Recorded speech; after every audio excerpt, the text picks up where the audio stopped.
hello, hello. What's going on tonight, everyone? Welcome, welcome, welcome. Tracy King, the many.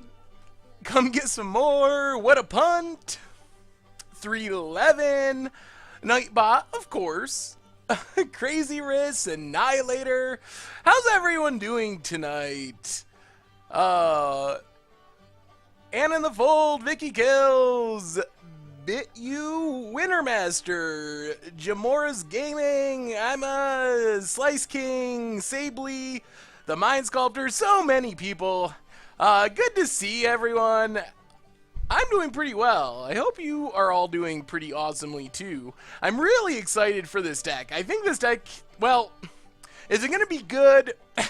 I don't know. Hopefully. But it's going to be sweet. The deck's doing a lot of cool things. I really like Reanimator. Yeah, the Budget Magic deck was so sweet this week. Making 2020s for 2 mana is just so good. Bought some school supplies for university next month. Awesome. Well, good luck at university. Next month? That's a odd time to start university, at least by US standards. How many people told you guys that we had the wrong thumbnail in Commander Clash? Everyone, I think. A lot of people. That's one thing I've learned about YouTube, is when I mess something up, people love to let me know about it. And I'm glad they do, because I would have never known, and I was able to change the thumb once I knew. Oh, yeah, you're right. I guess that makes sense. It's the spring semester. Never mind. I mean, haven't been in college in a minute, so I forget there's a spring semester starting in about a month.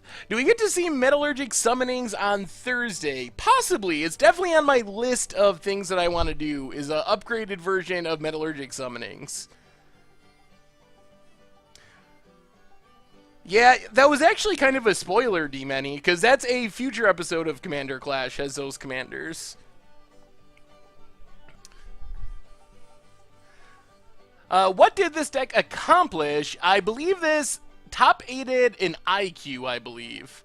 I know, well, yeah, I graduated a minute or two ago. I actually really like going to college. I enjoyed it. I would go back if I didn't. Well, no, I probably wouldn't, actually. I was considering going for a master's degree, going to grad school. And then I started writing for Goldfish and kind of put that on the back burner.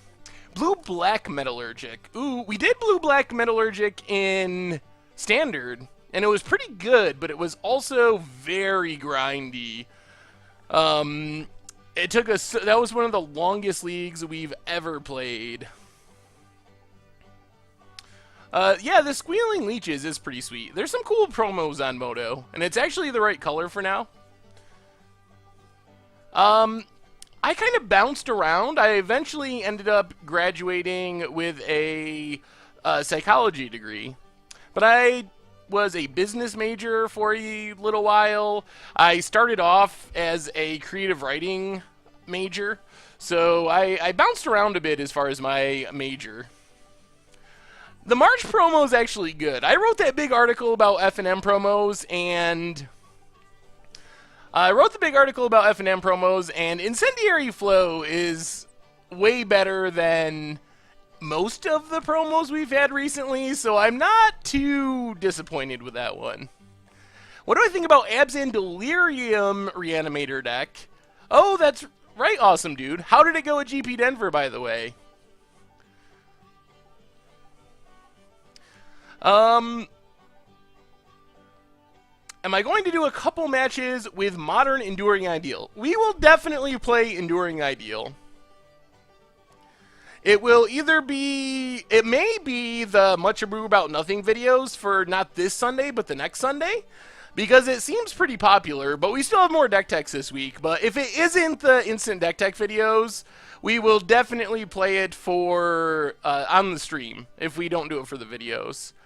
Yeah, were people salty about Incendiary Flow? Incendiary Flow doesn't seem that bad to me. I'm pretty alright with Incendiary Flow. Anyway, let's do our reminders, and then we will talk about our deck and jump into a league, and then we can chat about everything else. Would Wooded Foothills be an okay budget alternative to Scalding Tarn? Yes, in many situations. It depends a little bit on your deck. For example, in Blue Moon, it would be a real cost because you want to search out islands. Draken 253, welcome back to the Fishbowl. Thank you for your resubscription. Let's give a big scoops cheer for our resubscriber. So it depends on the deck. Blue Moon, it's a real cost because you need to search out islands. If you're playing, I don't know, Naya Burn or something, it makes no difference whatsoever, so. Yeah, if you make it through the first episode, what a pun, it gets less disturbing. It's a very good series, but the first episode really gets you if you haven't watched it. My younger brother likes to troll, like, our grandparents' friends and stuff and be like, oh, you really should watch this Black Mirror series. It's so good. You got to check it out. And then they watch it and they're like, oh, how'd you like it? And they're so disturbed and freaked out, and he thinks it's hilarious. Yeah, the joys of being a teenager. Well, yeah, there's a lot of, like, sad and moving episodes. But I think the first one with the pig is the most, like, gross out episode or part of the entire series, I think. LR Dreaded, welcome to the Fishbowl, and thank you for your subscription. Big scoops cheer for our new subscriber. Welcome, welcome. Okay, we got to do the reminders, then we can talk about Black Mirror and everything after we're playing our league. So, big news, we have a new stream sponsor, super excited.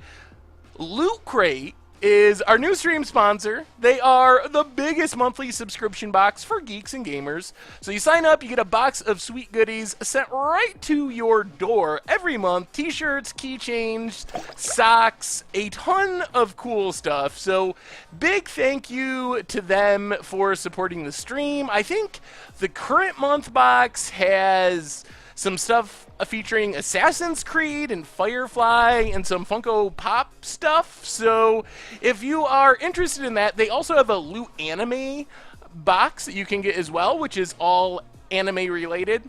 They start at $13.99. You get 10% off with our code BRIDGE10. So check out trylootcrate.com/MTGGoldfish. So yeah, big thank you to them. It's super awesome. So check them out. Also,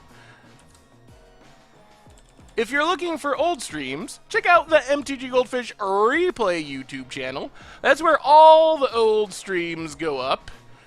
Yeah, there's an anime loot box, apparently. I'm not really into anime, personally, but they do have an anime one. Tomer, I think, Dr. Anime.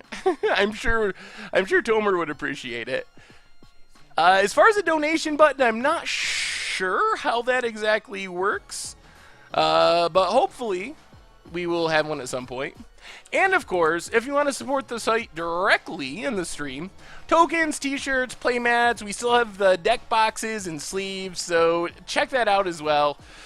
Anyway, we were discussing Black Mirror, which is pretty awesome. And I really like Black Mirror. It's on my list of favorite shows.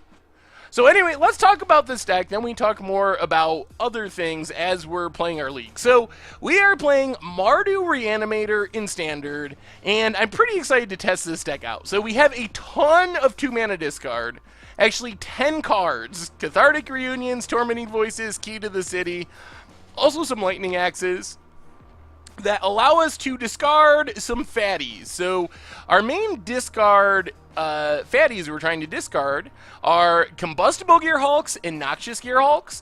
And then, starting on turn 4, we can use Refurbish to get them back because they're actually artifacts, which is really cool. Wizards doesn't usually print 4-mana reanimation in Standard. Usually it's like Rise from the Grave, and we do have one Rise from the Grave, we do have one Ever After, but having 4 mana reanimation is really powerful in sense we have Gearhulks that are artifacts, we can kind of take advantage of that. We also have a Sky Sovereign Council flagship, which is also an artifact, so it's like another removal spell. So we can reanimate Gearhulks, either deal a bunch of damage, get more cards in our graveyards to reanimate something else.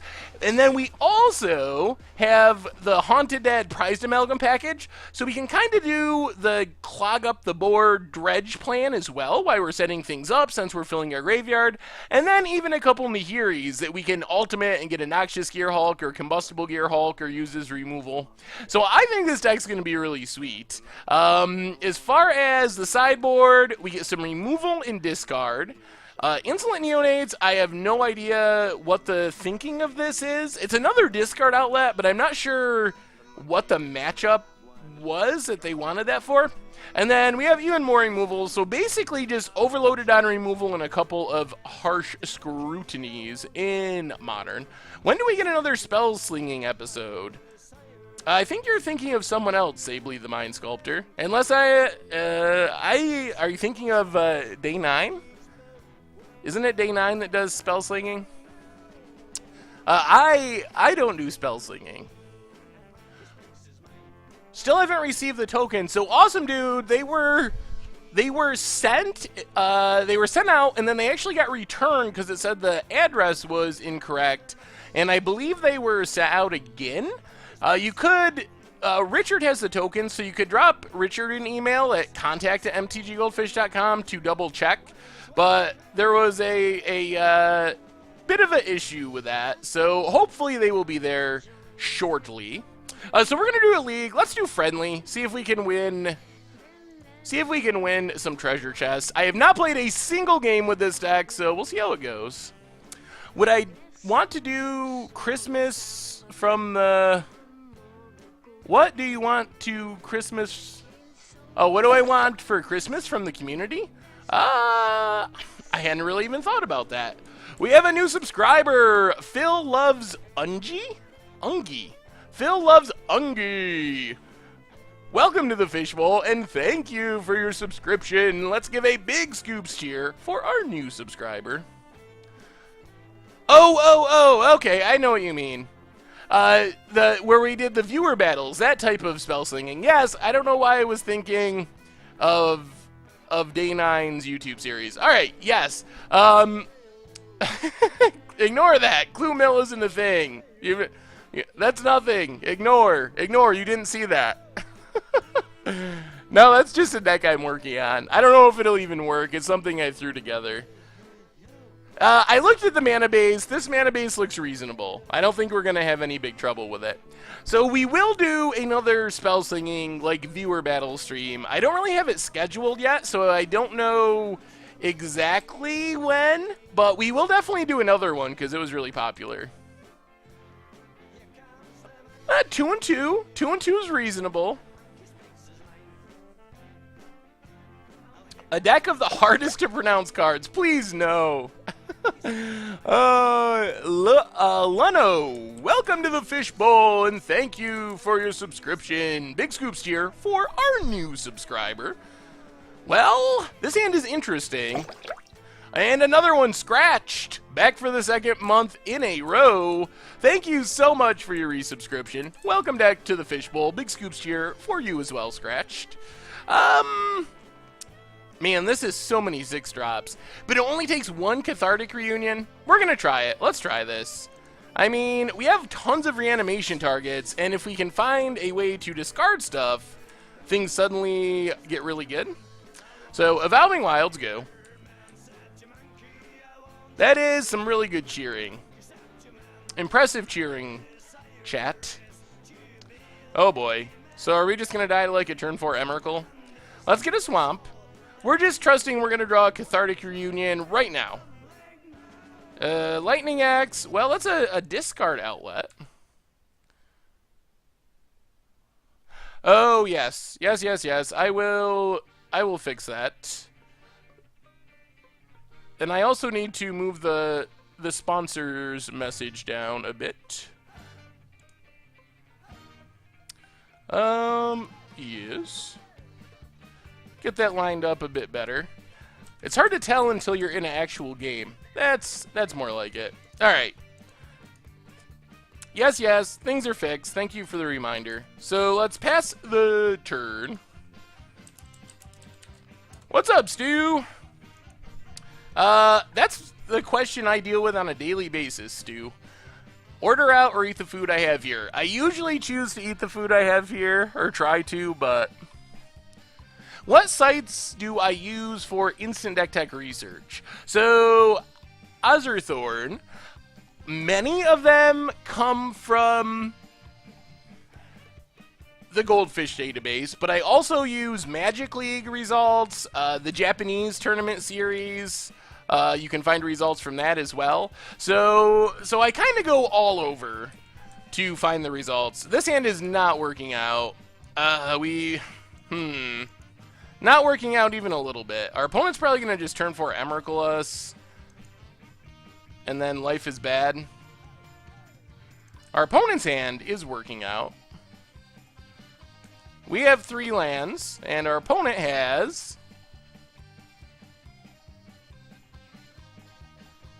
Come on, whiff. This Marvel deck doesn't... Oh, just a Whirler Virtuoso? That works. And I think we're just going to Lightning Axe that. So let's crack Evolving Wilds. Get a Swamp, I think. Get a Swamp. All right, so... Oh, I thought you were going to say your options were to eat chicken or to order chicken. Yes, I think Metallurgic Summonings and Dig Through Time is probably really insane in Frontier. What do we discard to this Lightning Axe? We're going to kill Whirler Virtuoso.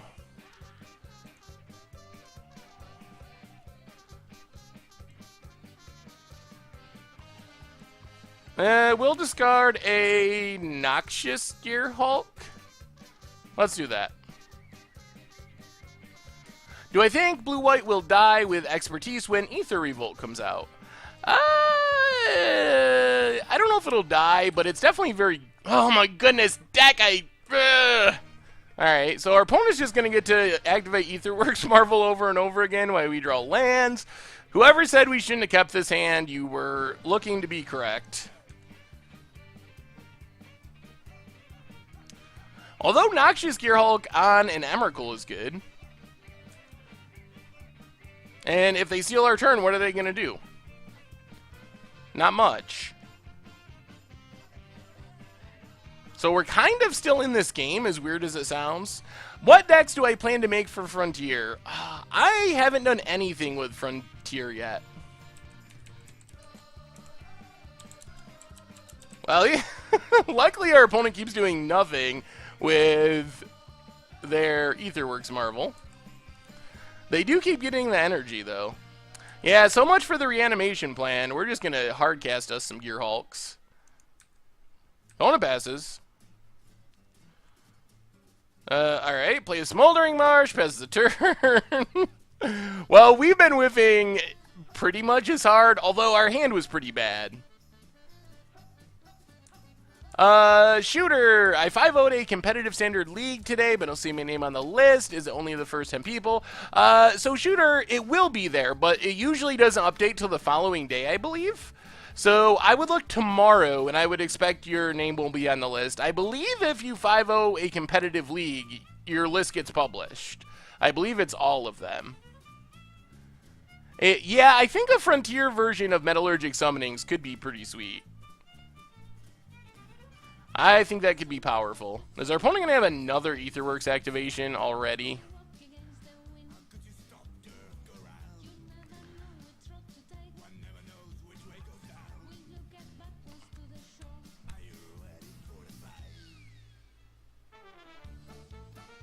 Oh boy. Opponent has a Chandra. Okay. Yeah, so I don't know about Frontier. What about green-white hardened scales? That could work in Frontier, potentially. I haven't played any Frontier games, so I can't give you... Oh, man. They get a Vessel. They're going to find an Emrakul sooner or later. I bet that will happen. Opponent passes. Well, there's our Tormenting Voice. Well, we're just going to play a Combustible Gearhulk and see what our opponent does. Worst case, we should be able to kill Chandra. Best case... yeah, we'll see. See what our opponent does. How much damage? Ooh, Prized Amalgam, Haunted Dead, Cathartic Reunion. Yeah, we'll kill Chandra. Opponent gets an energy. Do I go to FNM at all, or do I mainly play online? I mainly play online. So I don't really go to FNM in the paper world. If we get Emrakul, it's pretty bad, because they can Noxious Gearhulk, kill our Combustible Gearhulk, or they could just Tormenting Voice discard it. Little do they know we are a Reanimator deck, so we could probably get it back. That's one thing I like about this deck, is we do have a lot of ways of killing Emrakul, which is good.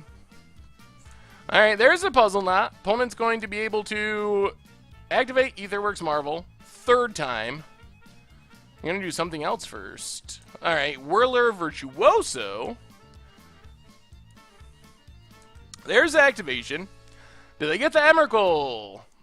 Sooner or later, that's going to happen, whether we want it to or not. Maybe they... could they not have Emrakul? That would be sweet. This was actually today's instant deck text. So, fresh off the line. I don't think we're super dead. Our opponent didn't just snap off an Emrakul, so they're actually making a decision here. I have not seen Wedge's new modern deck yet. Harness Lightning Combustible Gearhulk. Our opponent is so good at whiffing. Gets in with the Servant. Prized Amalgam. Well, maybe we just go wide here. Let's Tormenting Voice. Discard Prized Amalgam.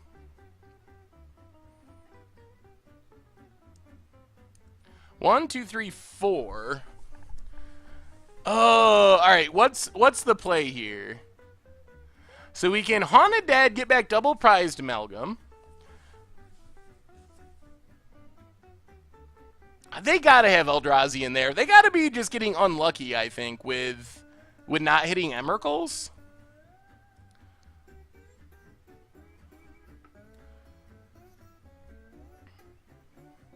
We can't Cathartic Reunion and Reanimate. We could just get back Noxious Gearhulk, but that doesn't seem that great. We can't Haunted Dead and Refurbish. We're a mana short.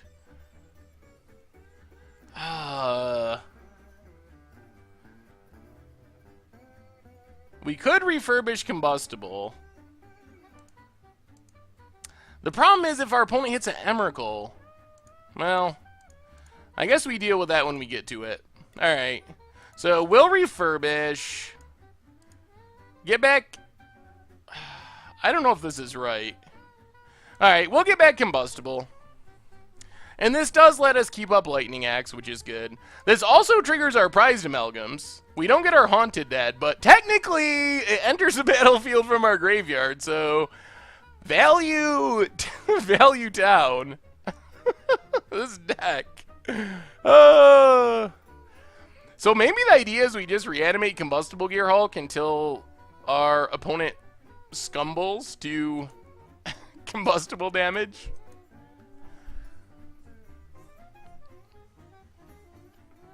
Should I sell trade my Smuggler's Copters soon?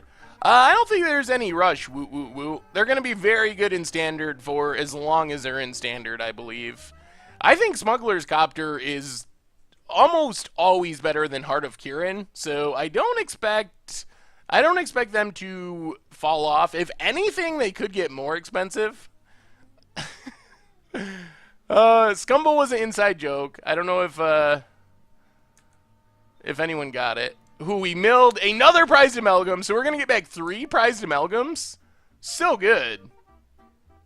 Maybe we are winning this game. Play the mountain, pass the turn. Get back Prized Amalgam. Gonna trigger our other Prized Amalgam. And suddenly, for 4 mana, we're gonna have what, 15 power? All formats except Modern, right, Stu? I mean, I guess it's okay in Modern, but... We never made a Scumble emote. We probably should. Hopefully our opponent cannot get enough energy to spin the wheel again. Alright, they're just going to cast an Emrakul.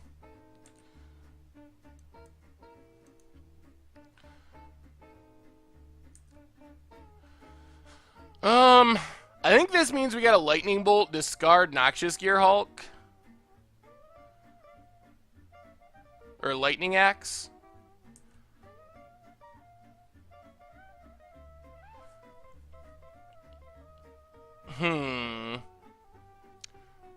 Yeah, I don't really want our opponent to Lightning Axe us. So let's kill Whirler Virtuoso. Discard Gearhulk. This also means that our opponent can't use Cathartic Reunion, which is kind of nice. But we will be able to use it on our extra turn, most likely.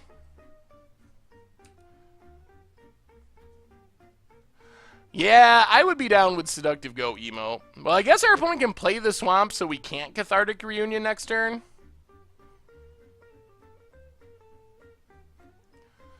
We are going to need to find a way to get back a Noxious Gearhulk and kill Emrakul. That's at the very top of our list. We got to get rid of that. I think it was worth discarding the Gearhulk, though. Our opponent should just play the Swamp, eat our Gearhulk, and pass, I believe. If they leave our Swamp in our hand, we get to Cathartic Reunion into Reanimation. So they might be thinking, oh, we don't want to like help develop our opponent's mana. They could play Emrakul or something. But not playing the Swamp is actually very bad for them. We do lose our Gearhulk. Yeah, it seems like Aetherworks Marvel could be very good in Frontier. I'm pretty scared about Aetherworks Marvel. Wizards made it sound like they didn't really think it would be a deck until Aether Evil, and Aether Evil is suddenly here. And it could be very good. Well, this is easy. Cathartic Reunion. Discard and... oh... Alright, discard and discard. I don't know if we want a Madness here, actually. Let's... We have one 5-mana reanimation spell that if we hit it, we're going to be disappointed that we spent our mana on Fiery Temper. If we kill Servant, our opponent will have enough energy for Aetherworks. Let's just not Madness. Reanimation, please. Oh, man, we got paid off. That was exactly it. So, Rise from the Grave gets back our Noxious Gearhulk. So, that worked out exactly well. If we had Madness there, things would have been much worse. Well, now they have the energy because we're killing this Emrakul. But we kill Emrakul, gain a ton of life. Attack for 9. Are we actually going to win this match? Pass the turn. We even have a Nahiri for next turn. Still have a bunch of reanimation in our deck. A Haunted Dead. This is actually shaping up.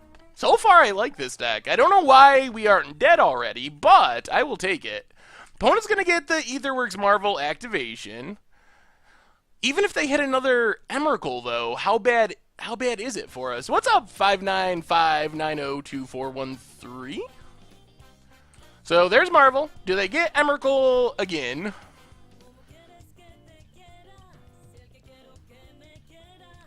It does get rid of the Aetherworks Marvel. If we don't get Emrakul here, we will probably eat the Aetherworks Marvel. We will definitely eat it. That's true. They did whiff a lot, but it is also true that the new versions of Aetherworks Marvel are a lot less likely to be able to constantly activate it because they really have cut back on finishers. So that is, I mean, just part of the deck. Alright, opponent passes. We get another refurbish. How scared are we of another activation here? We could just 1, 2, 3, 4. We could just refurbish.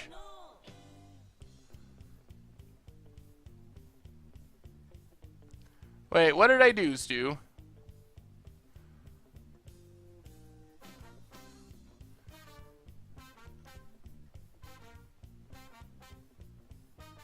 Kill Marvel? But we could do so many cool things. They only have one... They only have one energy. No, what I was trying to say is, Stu, that they've cut back, before they played like 4 Ulamogs, 4 Emeralds, they've cut down on those big hitters. Like now a lot of times it's just like the 4 Emeralds. So their odds of not getting an Eldrazi with a Aetherworks Marvel is a lot higher now than like the Pro Tour decks. I want to refurbish. And then discard everything to Haunted Dead.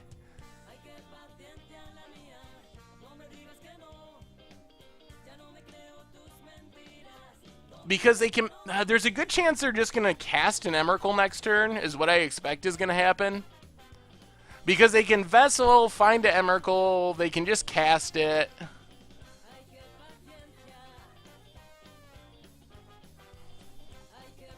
Alright, well, let's go to combat. We're going to attack with everything. And we'll see what our opponent does. If they block to try to generate energy, then I'll be more likely to just kill the Marvel. On the other hand, if they take a bunch of damage, we could just go Combustible Gearhulk, and our opponent might be forced to let us draw.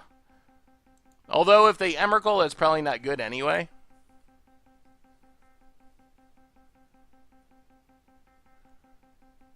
Alright, blocks an Amalgam. Blocks an Amalgam. Doesn't block. Blocks. Doesn't block. Doesn't block. I don't know if they even have main deck Ulamogs in this deck, honestly. Because whenever something dies, they get an energy with Aetherworks. So let's see how our opponent blocks here. Yeah, they're going to go big blocks. Alright. Well, we kill a bunch of stuff. Opponent gets a bunch of energy. Since this is what happened, now we are going to exile. We are just going to exile it.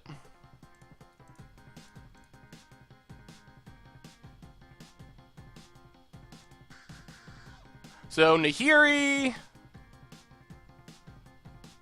Opponent cracks a Vessel. Sure. Did they get an Emrakul?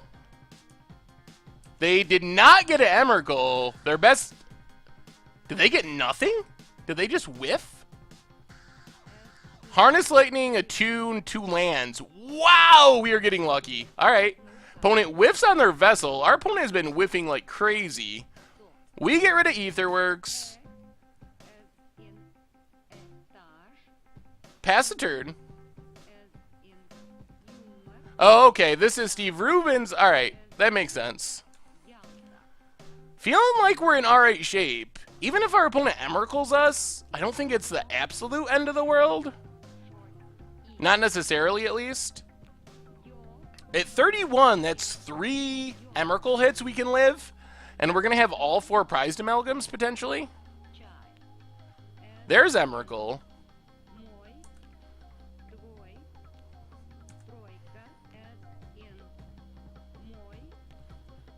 There's a Vessel.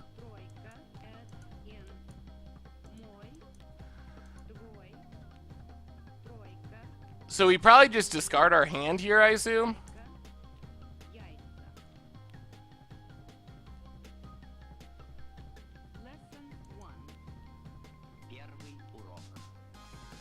Yeah, I think we're just gonna Haunted Dead.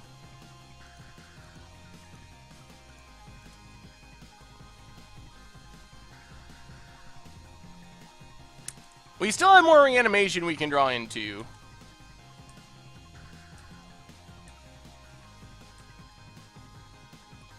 Ooh, and we drew a Combustible. And, well, that worked out well. Our opponent can loot with Nahiri if they want and get rid of Combustible. But that's not... Then we still have a Nahiri. We didn't have a Gearhulk there, did we? Yeah, Haunted Dead is very awkward. It can be, yeah, you're right. It can be very good against Emrakul and can also totally wreck you when your opponent's controlling your turn. So far, our opponent controlling our turn hasn't been very devastating, honestly, for some reason. Oh, we could have refurbished, yeah. I think this line was better, hopefully.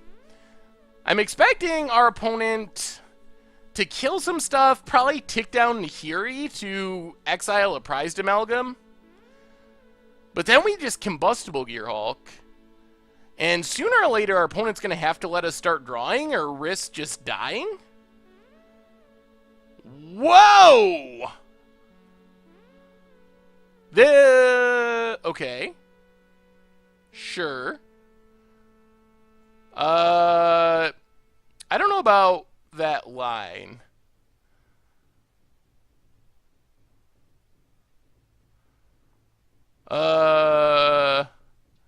Sure.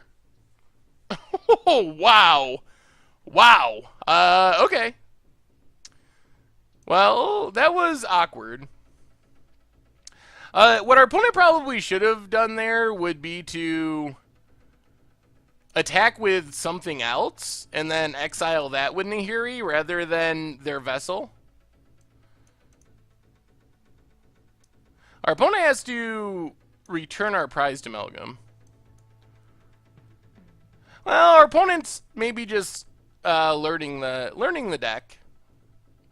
I've definitely had my share of punts. Well, we are going to slam a Gearhulk.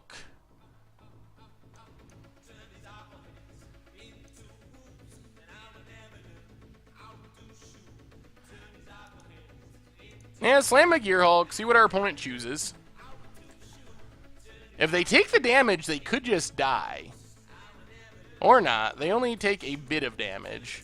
Well, we are going to swing with all our prized amalgams. Opponent kills one. And jumps. Pass the turn. Oh, we have a new subscriber, Dick Tugnut. Dick Tugnut. Welcome back to the Fishbowl. Second month in a row. Our re-subscriber, big scoops cheer. Thank you, thank you, thank you. Our opponent has 6 energy, so they get another spin of the Aetherworks wheel. Ulamog is still pretty potentially scary here, if they do hit an Ulamog.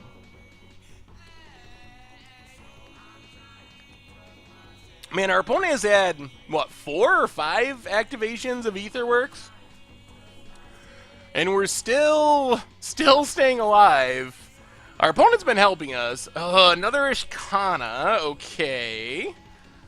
Well, if we ever get another reanimation spell, things suddenly are awesome.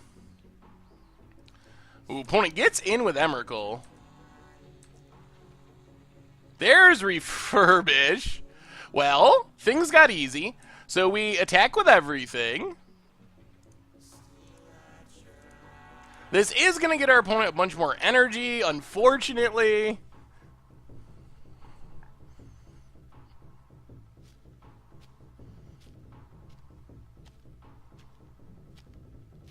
Blocks, blocks, blocks, blocks, unblocks.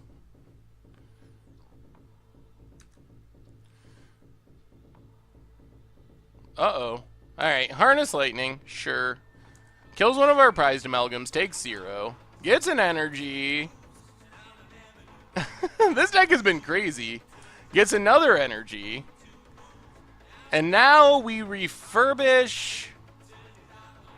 Man, I really want to just refurbish Combustible again. But that's probably incorrect. We could win. It's risky, though.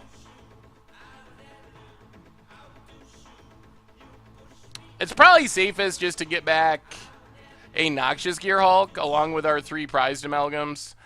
This is the safest line, I think. So get back Noxious Gearhulk again. Trigger our prized amalgams, getting them all back. Kill the Emrakul again. Gain, and our opponent scoops it up. Oh, man. Oh, I can't believe that that worked out that way. That was pretty sweet. Alright, so sideboarding. Yeah, our opponent could have let us draw, and that would have been risky. Things could have went wrong. Well, so far, that was pretty sweet. I think our opponent helped us along the way a little bit. So, Stasis Snare is a reasonable answer to an Emrakul at instant speed. Fragmentize, also pretty reasonable. I don't know if we want Fiery Temper. Fiery Temper doesn't seem to kill that much. Remember how bad our draw was, too? And we just did nothing until turn 6? We literally drew so many lands. We kept a hand that was all lands and 6-drops. Did nothing until turn 6, and we still won that game somehow. Jay Zoller, that could very well be the case. Ooh, Collective Brutality could be good. What else do we go down? Snare is double white, but I mean we have double white mana. It is possible that we can cast it. Do we go down Lightning Axe? Maybe. Something like that. Is Sky Sovereign worth it? Do we need Sky Sovereign? Could go down Insolent Neonate, I guess. If I send you a record your voice card, yeah, sure, Filthy Casual. Laughing is easy. Yeah, let's try it like this. Close enough. Sky Sovereign does look pretty bad. I guess we could Harsh Scrutiny. Yeah, let's try it like this. This is fine. Oh, awesome, dude. I just talked to Richard. You should... Your tokens were returned. So if you can, send an email to contact@mtggoldfish.com with a address to send them to, and we'll get them shipped back out to you. Well, we got Cathartic Reunion. Our opponent said they're new with the deck, so... There's a Forest. We play Inspiring Vantage, past turn. So this looks reasonable. My favorite album of 2016. Oh, I'd have to think about that. We have a new subscriber, Twanos. Welcome to the Fishbowl, and thank you for your subscription. Big scoops cheer for our new subscriber. Well, Drown Your Temple's an easy discard. We'll discard Combustible and Drownyard, I think. Yeah, that's fine.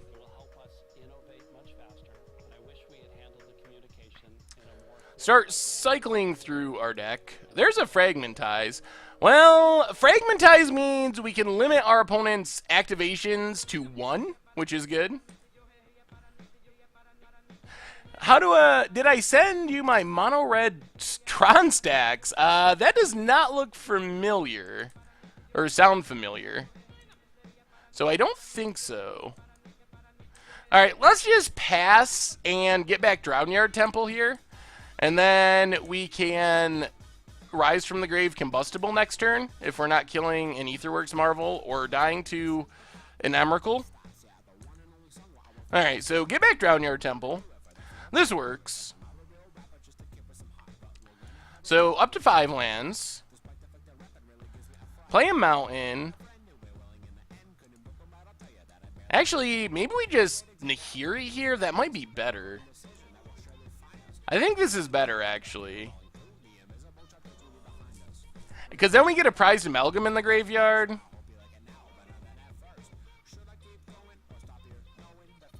Yeah, let's Nahiri. Red Gearhulk, it was actually pretty impressive in our first game, at least. So tick up, discard prized amalgam. Smoldering Marsh is a reasonable draw. So next turn when we reanimate, if we do, this also gives us option of discarding a Noxious. We can also hardcast Noxious. I feel like we're in a good place now. There's the Aetherworks. Well, let's see what horribleness happens to us here. Preferably not an Emrakul. Our opponent's about due to just hit an Emrakul. Oh, that's pretty spicy mono-red Staxtron. Alright. Well, let's see if our opponent can actually ruin our plans. This might be our opponent timing out as they try to figure out how to navigate this turn. They can Tormenting Voice to discard a card. They can Nahiri to discard a card. But they have to get rid of Noxious Gearhulk. They have to get rid of Fragmentize. They got to get rid of Rise from the Grave and potentially Stasis Snare. So that's a lot of things that our opponent has to get rid of. A Little Haunted Die. Welcome to the Fishbowl and thank you for your subscription. Big scoops here for our new subscriber. Alright, so our opponent is apparently going to go on the... Ooh, man. Hitting Haunted Dead was bad. Okay. Our opponent just discarded Stasis Snare. Alright. No disaster. Disaster did not happen. Things are actually fine. Actually... I think our opponent just put us in a position where we... So, I'm pretty sure our next turn is going to go with us ultimating the Nahiri to get a Gearhulk to... So we're going to ultimate a Nahiri to get a Gearhulk to kill the Emrakul, and then we are... Oh, no! Oh, we got it all! We got it all! Well, this might be the greatest turn this deck's ever... Oh, we only have one white mana. 1, 2, 3, 4, 5, 6. Well, thankfully our opponent played a land for us. Alright, let's do it this way. So we ultimate Nahiri. Ultimate Nahiri. We will get a Noxious Gearhulk. Hello from the US, Ninja Dave. Kill the Emrakul. Yes, please. Our opponent gets an energy. Then we will Fragmentize the Aetherworks Marvel. Opponent gets an energy. Then we'll play our land. Then we'll play a Combustible Gearhulk. Opponent takes a little bit of damage. We attack with everything. Our Noxious Gearhulk returns to our hand. And we still have the refurbish plan for next turn. You would have gotten Red Gearhulk? I think we had to kill Emrakul there. I don't think killing... I think... Well, I guess we could have got Red Gearhulk and then cast the Black Gearhulk. And our opponent gave us the GGs. Well, let's attack with everything. Alright, opponent scoops it up. Well, I feel like our opponent aided us along the road to victory. But we did get a victory. One step closer to those sweet, sweet treasure chests. Oh, so if you missed it, and haven't noticed it on the side of the screen there, we have a new stream sponsor in Loot Crate. So check them out. They have some cool loot crates, including an anime loot crate. Perfect for someone like Tomer. So big thanks to them. Yeah, maybe it was better to get a... Yeah, maybe the Red Gearhulk was better. But a win's a win. We will take it. One step closer to 5-0 and treasure chests and all that stuff.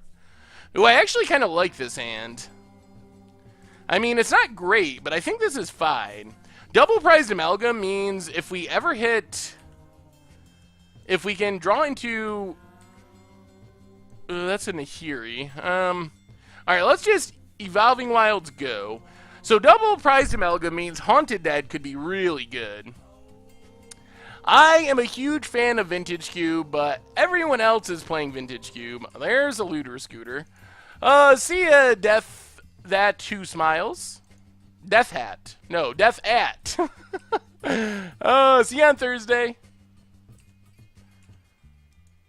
We'll crack this. Get a Swamp. Play Inspiring Vantage. Tormenting Voice, pitching a Prized Amalgam. Oh, Lord. All the Prized Amalgams, but no way to get anything back? Alright, maybe this hand isn't working out. I would have to think about it, Floor Monitor. I don't have a favorite off the top of my head right now. Who's my favorite MTG villain? Well, probably Nicole Bolas, right? What other MTG villains are there? Alright, opponent gets in, does some looting, and some scooting.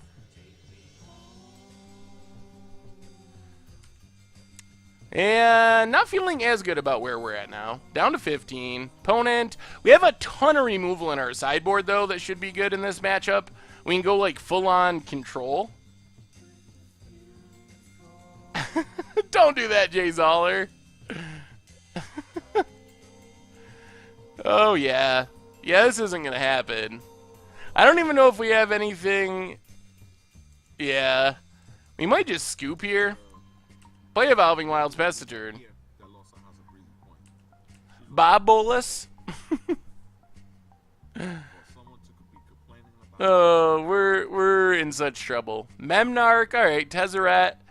I think Nicole Bolas is ahead of any of them. I don't think we have a draw that matters here.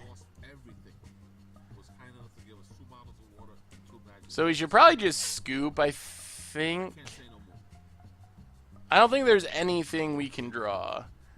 I feel like this matchup will get better after sideboarding. Also, we'll be on the draw in game 2.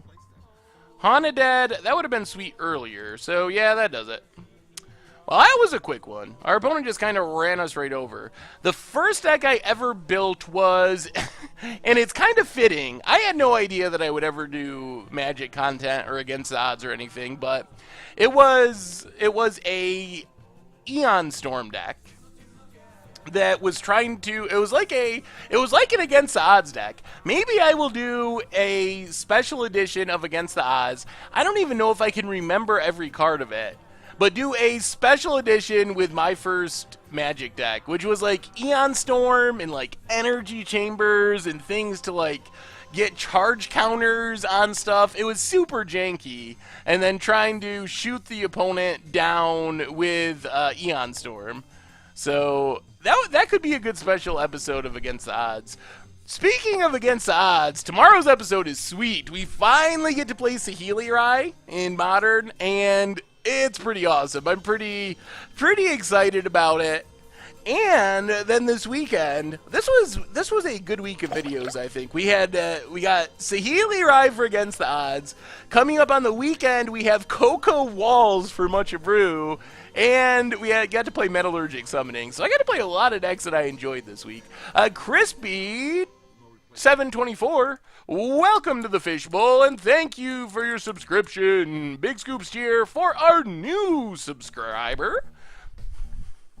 Did I check out the Arreo deck list I sent you on Twitter? I think I looked at it, but I don't really remember exactly what it was about. Let's bring in these. Bring in maybe Fragmentize. Grasp of Darkness seems good. Unlicensed Disintegration maybe. Just bring it all in. What do we go down though? That's the question. I guess we can just go down the whole. I decided not to do Vintage Cube tonight because everyone's doing Vintage Cube. And I wanted to give people who maybe aren't as, I don't know, interested in Vintage Cube something to watch. So that was my thinking. But we will definitely do Vintage Cube at some point. I can promise you that.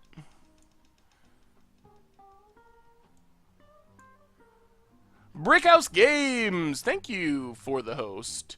Possibly on Thursday. The other thing is, a lot of people have been wanting to see an upgraded version of Metallurgic Summoning, so we'll see. I don't know how you can not like Vintage Cubes, Jay Zoller. It's so good. Alright, well, this is a way to kill a Copter, a Radiant Flames, and an uncastable Prized Amalgam. Yeah, I just figured literally everyone is streaming it today, so I figured it made sense to do something a little bit different for people. And I mean, Vintage Cube is on for like 3 weeks or so, so we have plenty of time to do Vintage Cube in the future. Let's get Swamp so we have double black. Another Radiant Flames. Alright, Smoldering Marsh, pass the turn. Well, we're kind of set up pretty well here. Opponent has a Scrappy Scrounger. Probably just going to fire off a Radiant Flame since we have 2 of them. Not insane, but we don't want to just keep taking damage from these things. Make sure we tap properly. Almost Radiant Flames without killing anything. That would have been bad. So, Radiant Flames. Get rid of those things. Pass the turn. I really want to win Vintage Cube. Or be like at the top of the leaderboard.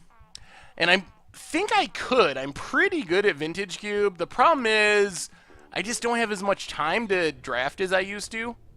So that would be the challenge, just getting in enough drafts. Alright, so we are going to Tormenting Voice, discard Fiery Temper, Madness Fiery Temper, kill Veteran Motorist, draw lands. No lands. Alright, pass the turn.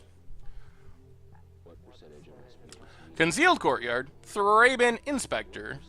No Vintage Cubes tonight, but there's plenty of people doing Vintage Cubes if you want to watch. Alright, land? Alright, there's a Valving Wilds. So we're just going to pass, kill Smuggler's Copter. Hopefully, if our opponent doesn't have a weird counter or something. There's Smuggler's Copter. Alright. Let's disintegrate the copter.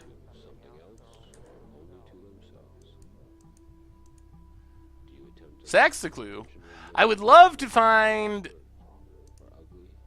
another Thraben Inspector.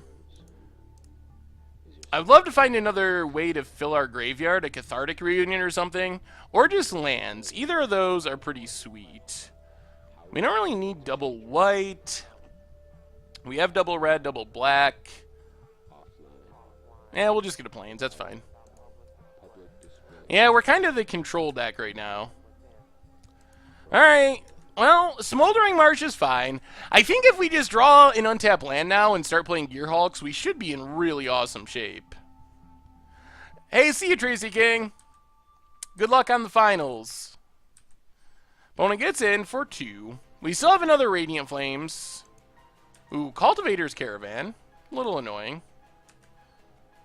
Oh! That was literally the worst draw in our deck. Well, Radiant Flames. Yeah, that was pretty bad. Another uncastable Prized Amalgam is exactly the one card that was going to be very bad for us there. Opponent gets back Scrounger. We're sort of, kind of in trouble right now. Because of that, oh, these Prized Amalgams. Are we really going to lose with all this interaction and removal? I have a spicy deck. How do I send it to you? An artifact sack-friendly burn deck. You can email me at saffronolive@mtggoldfish.com is probably the easiest way. Or tweet it at me at saffronolive. Opponent cracks a clue. If we draw another Prized Amalgam, tears will be shed. Fragmentize would be fine. I wouldn't mind fragmentizing Cultivator's Caravan. Mountain. Jeez. Things keep getting worse and worse. Wow. Alright, pass the turn. We have a million discard outlets. We have like 10, 11, 12? We have 12 things that let us discard in this deck, so the fact that we don't have one is more just unfortunate than anything. And I think we're going to lose. We ended up in a really bad spot where we're Yeah, I think we're going to lose because of this. We ended up not being able to get stuff in our graveyard, and also not getting enough mana to do anything. Well, let's grasp the Scrounger. I think our opponent could have just got the Scrounger back, though. They have plenty of creatures in their graveyard, so I don't think it was going to do very much. Down to 5, and I think we're out of luck. Another Copter. Now we're even more out of luck. And an Evolving Wilds. Well, jeez, that was bad. I don't even know what to say.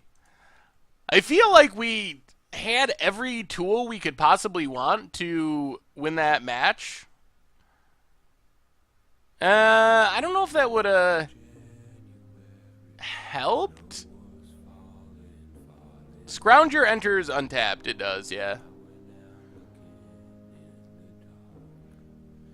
Alright, on to round 3. Well, that was disappointing because I feel like we had everything we wanted to win that game 2. And game 1, our opponent had a quick draw. We were on the draw, so that's understandable. But if we can't win with that hand, we're just never going to beat that deck.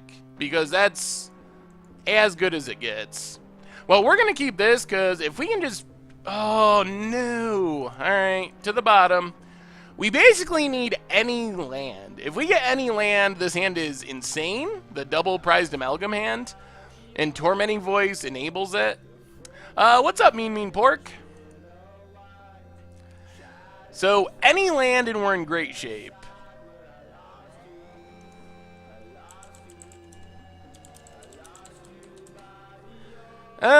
We have so many discard outlets, though, is the thing. We have... If anything, if you look at this list, you think this deck probably has way too many discard outlets. So, alright, well, that's a land. A little slower than we were hoping, but it is a land. It will get us there eventually. There's a game trail. And another attune. Well, we might just die to Emergles. Well, let's crack this. Get a Black Source. I built a version a while back. I feel like Amalgam is too cute. Add more instant speed removal with Nahiri's Wrath. Nahiri's Wrath is interesting. Well, let's pitch our Haunted Dead, play a Smoldering Marsh, pass the turn. I think we're in alright shape.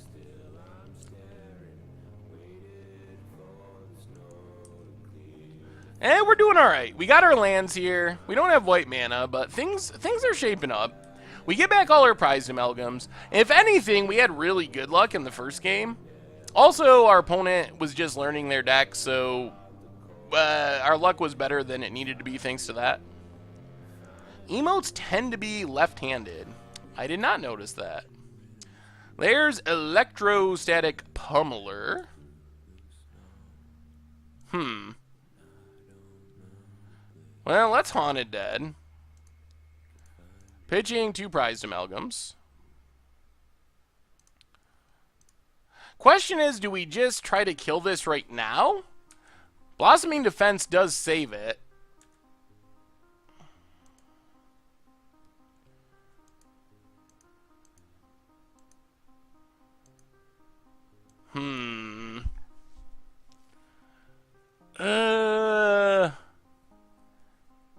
Yeah, we can kill it.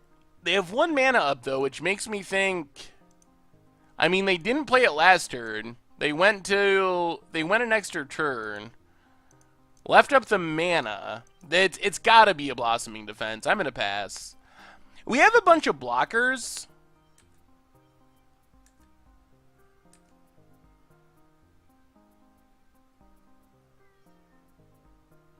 Well, we can always do it on our turn. I don't really want to discard either of these yet.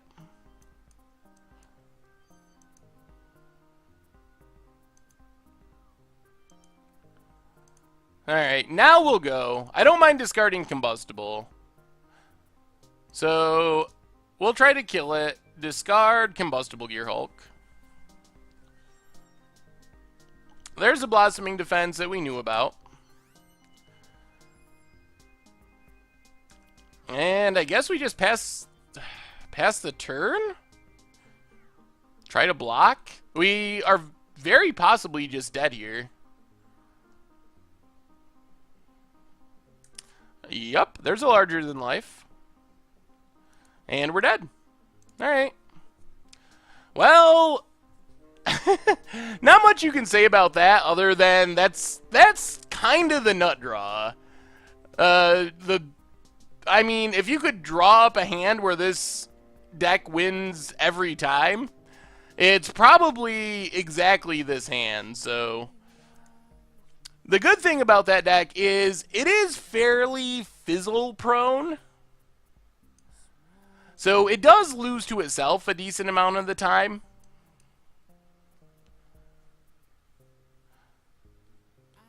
Yeah, there's no way our opponent would have blocked. I don't think our opponent would have blocked. I think that with us leaving our stuff back, it gave us the ability to survive one pump spell, because we can block with everything, even if it's a really painful chump, and then still get everything back thanks to our Haunted Dead. I don't know about Fragmentize. We have a lot of cheap removal. I don't know if it's worth it to Fragmentize, though, because it really only gets Pummeler. And we have a lot of cards that kill Pummeler with all the removal that we're bringing in.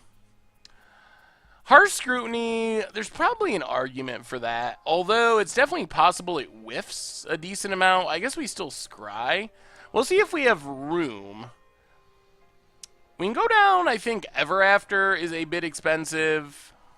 The aforementioned spicy deck I set you was a list made on Mana Stack. Would that be acceptable? What's the preferred list viewing format? I don't know what Mana Stack is. As long as it's a link I can click on, and as long as it's a link I can click on and see the deck, then that's fine. Yeah, I guess that's true. Radiant Flames? I guess Radiant Flames is probably worth it. What are we cutting, though? I never can figure out what to cut with this deck.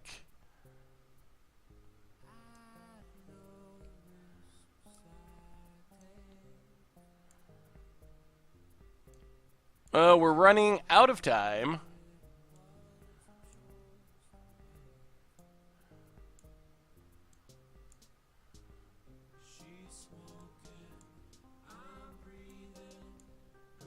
Yep. And I guess we gotta... Amalgams are good blockers, though. I think the Amalgams are actually good in this deck, but if we're gonna bring in a million cards, then we probably have to just cut Prized Amalgams. I don't think there's anything else we can do. Well, our luck is turned. No way we can keep that. Alright, I guess this is a hand of magic cards. Well, a magic card. I don't even know if this is a bad matchup. We have so much removal after sideboarding. I really think our opponent just literally got their nut draw in the last game. And when that deck nut draws, it's very good. So I guess we play a swamp, pass the turn. We did cut the Prized Amalgams. I don't know if that's right or not. I like that Prized Amalgams in this matchup lets us gum up the board quite a bit. Is pretty helpful.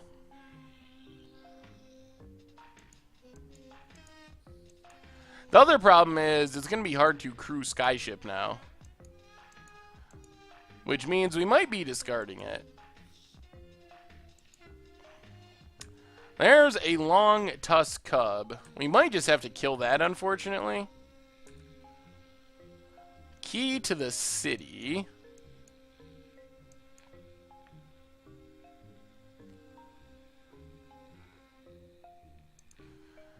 Alright, play a mountain.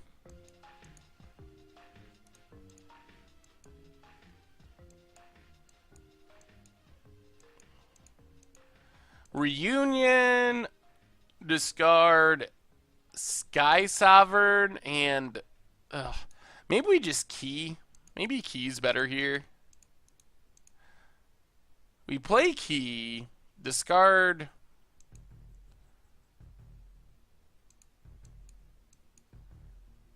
Well, I mean, we gotta actually have things to discard though. Maybe we should have just reunioned. I mean, none of these cards are great for discarding, really.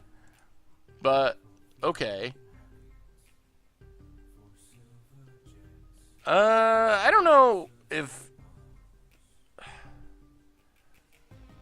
I mean, we're gonna have to kill that thing.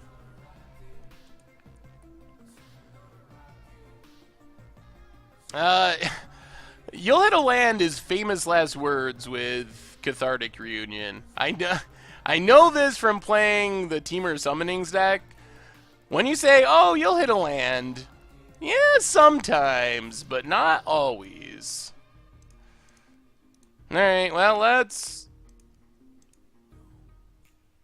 kill that, discard Prized Amalgam. Pass the turn. I want to keep the key here, I think. There's Voltaic Brawler.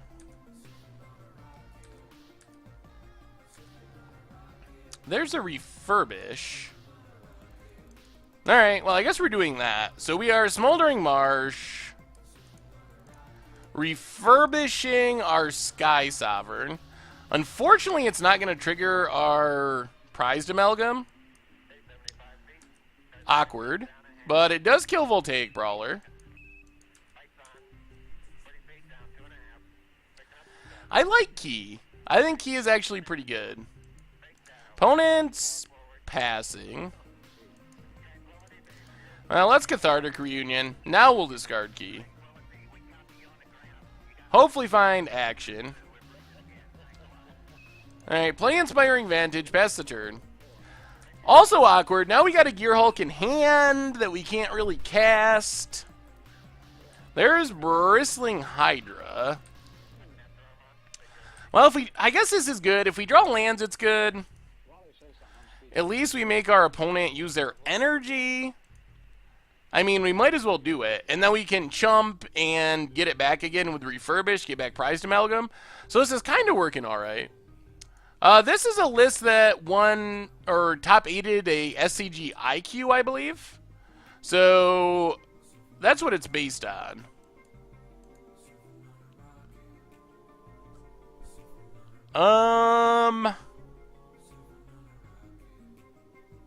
So we can attack? Can we race? That's probably a bad idea. Let's just pass. Yeah, we'll see. Maybe chump with Sky Sovereign. I kind of want a creature in the graveyard. Alright, Galvanic Bombardment. And Galvanic Bombardment. So let's crew up our Sky Sovereign.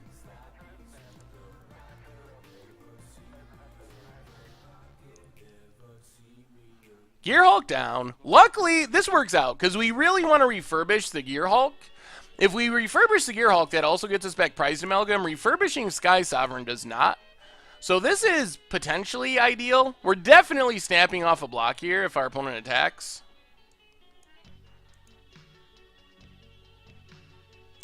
Alright, no attacks. Plays a Servant.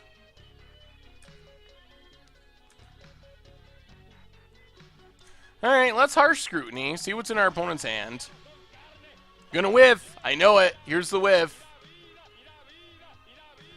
Yep. Oh, no. Uncaged Fury, built to smash in Blossoming Defense.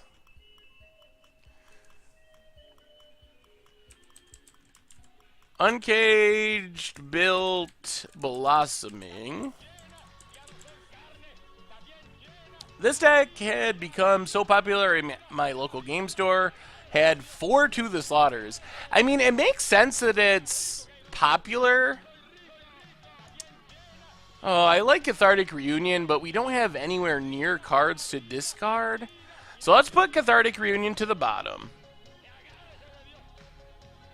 Then we refurbish on Noxious Gearhulk.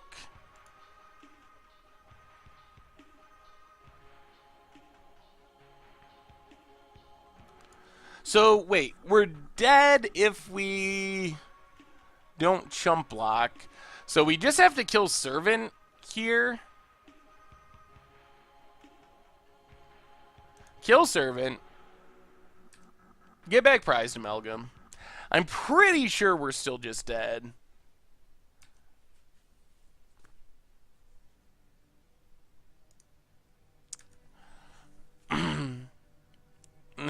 Yeah. Well, we'll see.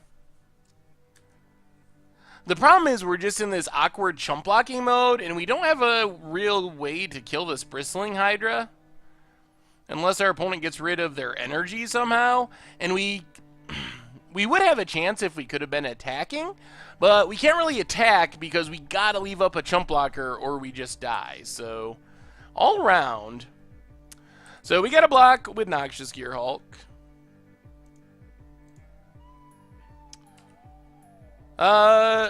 It will have hexproof.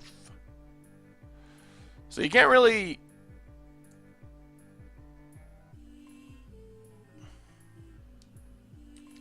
Alright, there's a build to smash. I think blocking with Gearhulk there is fine. We draw a bad land. Pestered. I mean, we can block with the ship again this turn. It's not like because we didn't chump block one turn doesn't mean we can't do it the next turn.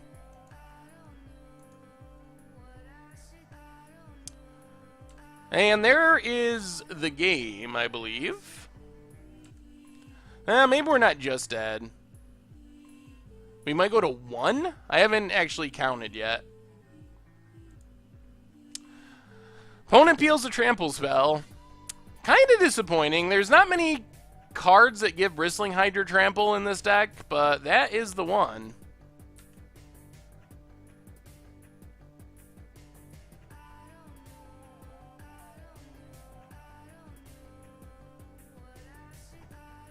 Bristling Hydra is pretty good.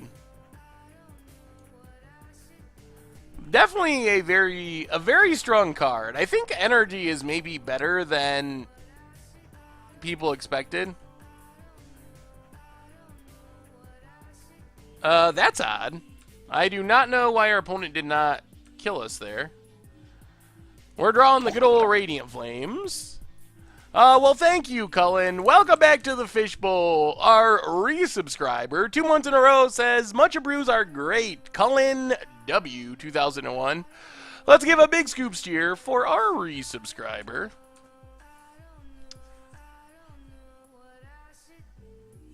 I don't know why our opponent didn't go double strike there. This gives us time to chump at least, since it doesn't have trample. We don't have any sacrifice effects.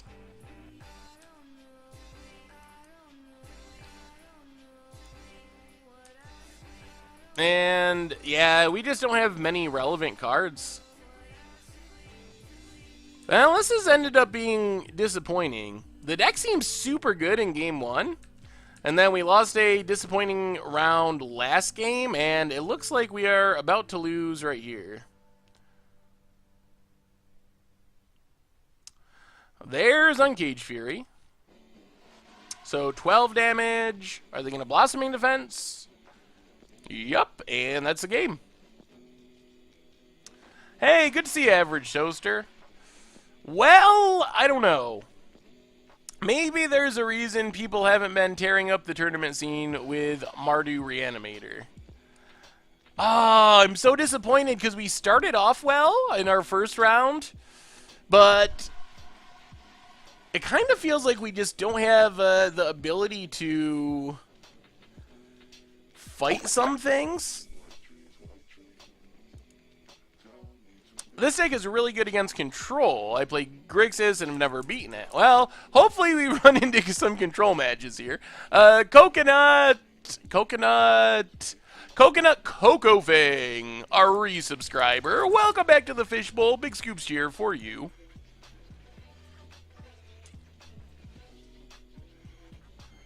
I mean, To the Slaughter is a fine sideboard cards for specific map.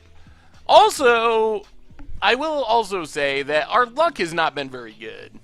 I think we've mulliganed almost every single game. Alright, land? Well, not ideal. We can start kind of doing stuff on turn 3.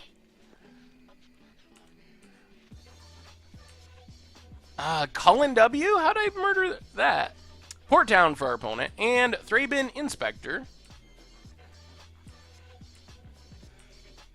I don't know about main deck Emeralds. Does Emrakul even do that much in this deck?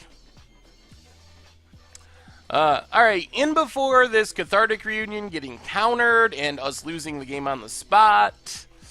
Oh, it's going to be so painful. Alright, opponent plays a Selfless Spirit. Well, let's Cathartic Reunion, discarding Combustible Gearhulk and a Sky Sovereign. Well, we found lands. Shambling Event, go. Pretty slow, though. Emrakul is good. Carpepism. Welcome back to the Fishbowl. Thank you for your resubscription. Big scoops tier for our resubscriber.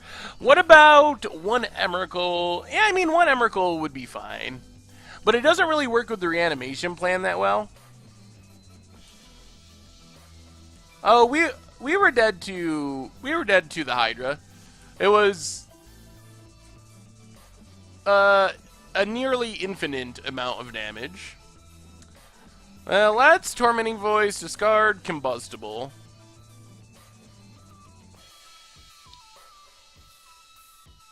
Oh, this is just going to be too slow. We're going to be able to double reanimate Combustible Gearhulks, but I don't know if we live long enough. Mr. Zwick, welcome to the Fishbowl for the second month in a row. Thank you for your resubscription. I think we got to keep digging. Big scoops here for our resubscriber. So, played around your temple, Tormenting Voice, discard the Prized Amalgam. We really need, not Cathartic Reunion. Alright, pass the turn.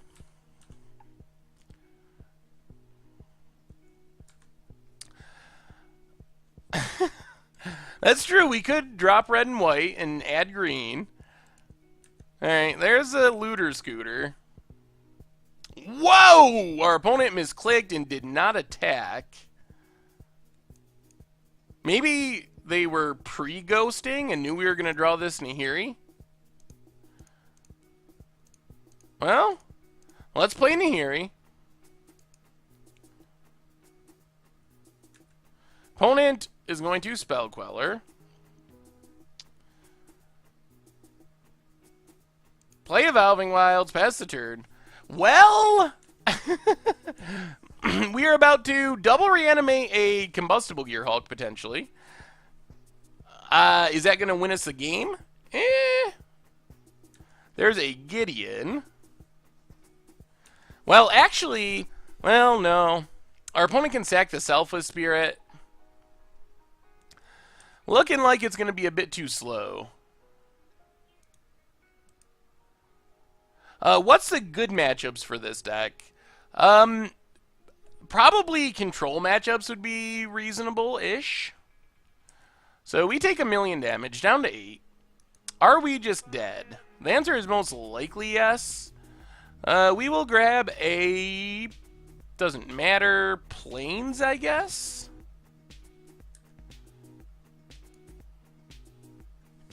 Cathartic Reunion.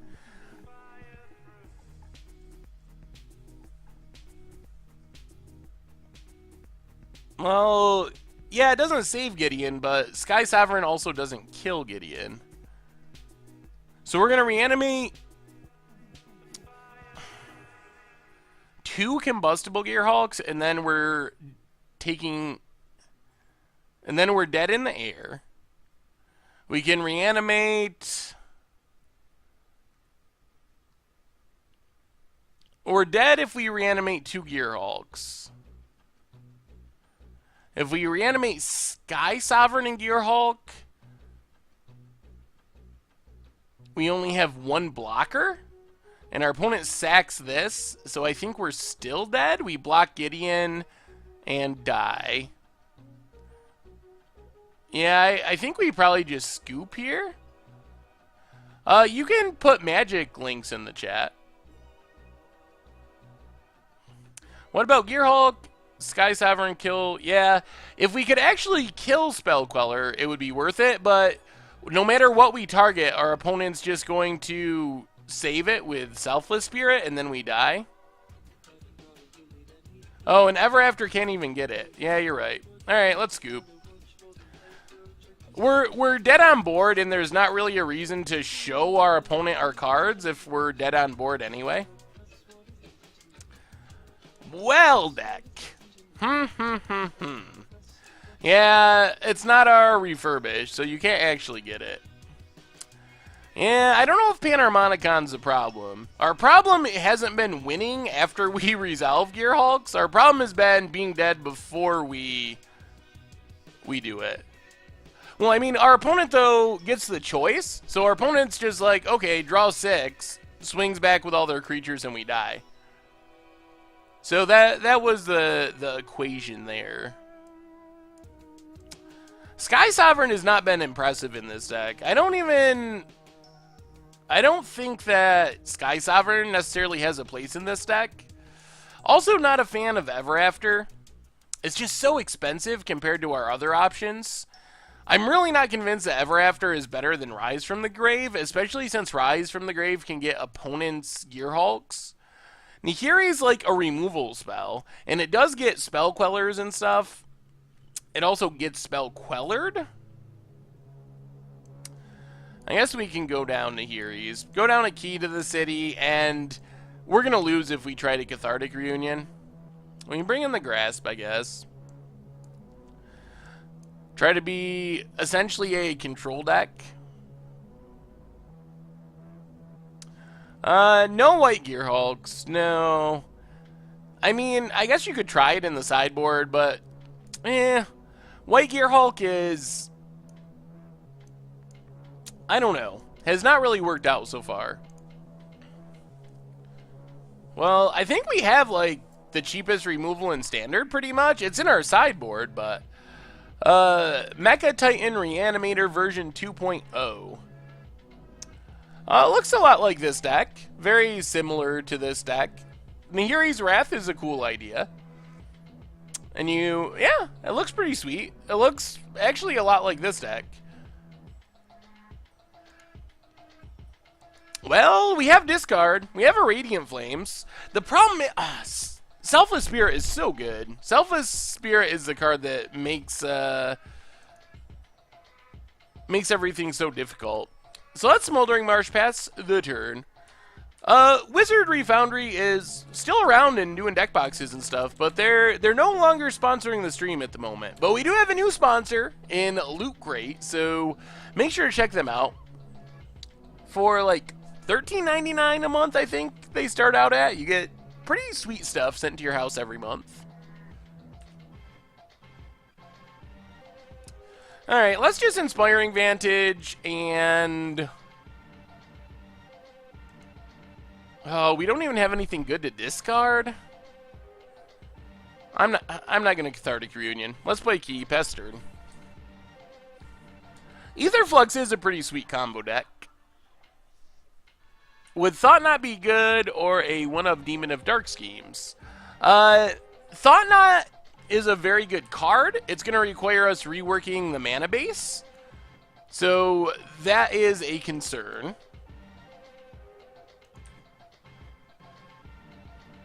But it is a very powerful card. I think we're just going to grasp the Selfless Spirit. Pass the turn. When's Loot Crate going to have an MTG crate? I will have to ask them. I don't honestly know. Alright, we're just going to discard Cathartic Reunion. I'm not going to take the chance of running it into a Spell Queller. It's so devastating. So we're just going to discard and draw with Key. Demon could be an interesting like sideboard option. Well, Haunted Dead's not bad. Pass the turn. That's something we can get back that doesn't get countered. Their opponent did have the Spell Queller, just runs it out. I'm expecting this to get followed up by a Gideon. Yes, of course. Makes a 2-2. Well, let's... Alright, opponent gets in. Let's discard a Haunted Dead. Mindwreck Demon is a cool way to fill the graveyard.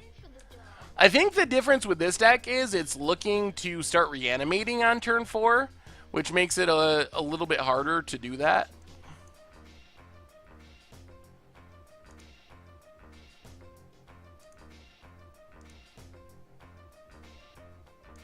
Yeah, let's draw. Grasp and Evolving Wilds.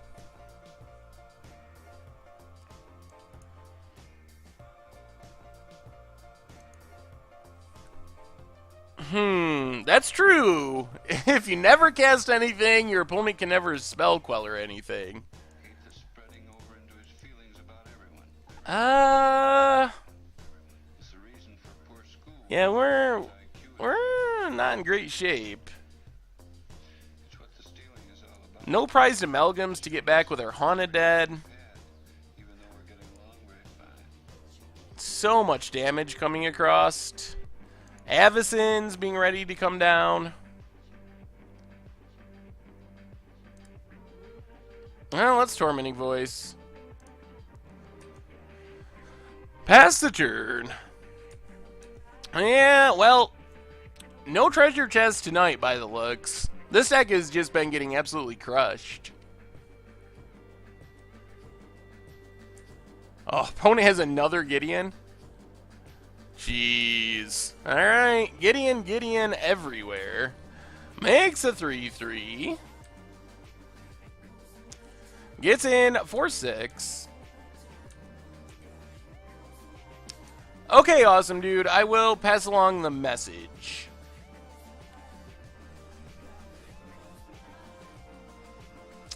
Three damage does not kill Gideon. We haven't hit any of our reanimation targets.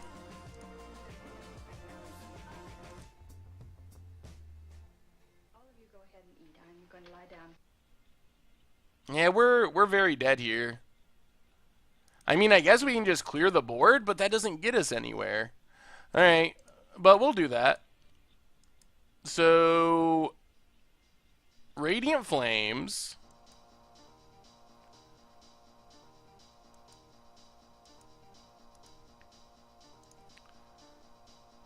Discard Fiery Temper. Madness Fiery Temper. I don't know if this matters, though.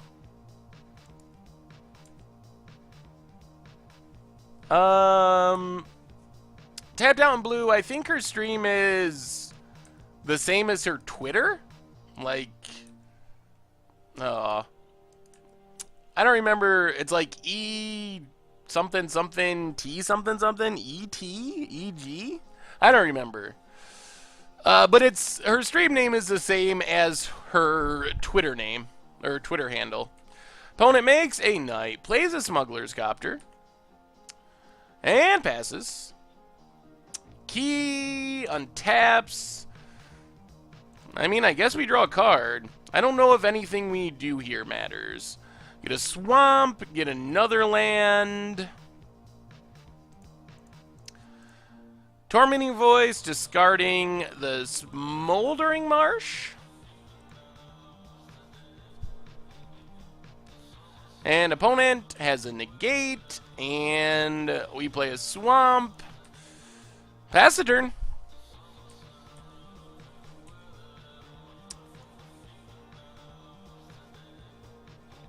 If this deck is running both Prized Amalgam and Haunted Dead, Cryptbreaker seems very good as a discard outlet. Yeah, I mean, it's okay. The problem with Cryptbreaker is it gets very wrecked by Liliana. Liliana is just a nightmare.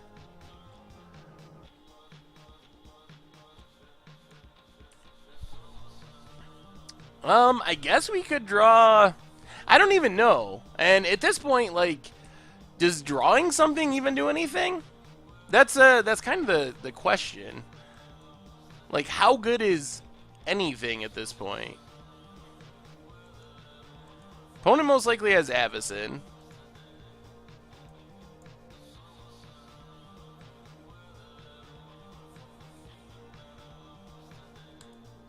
I mean, Refurbish is a fine reanimation spell. I don't think Refurbish has been the problem. It's obviously a bit restricted.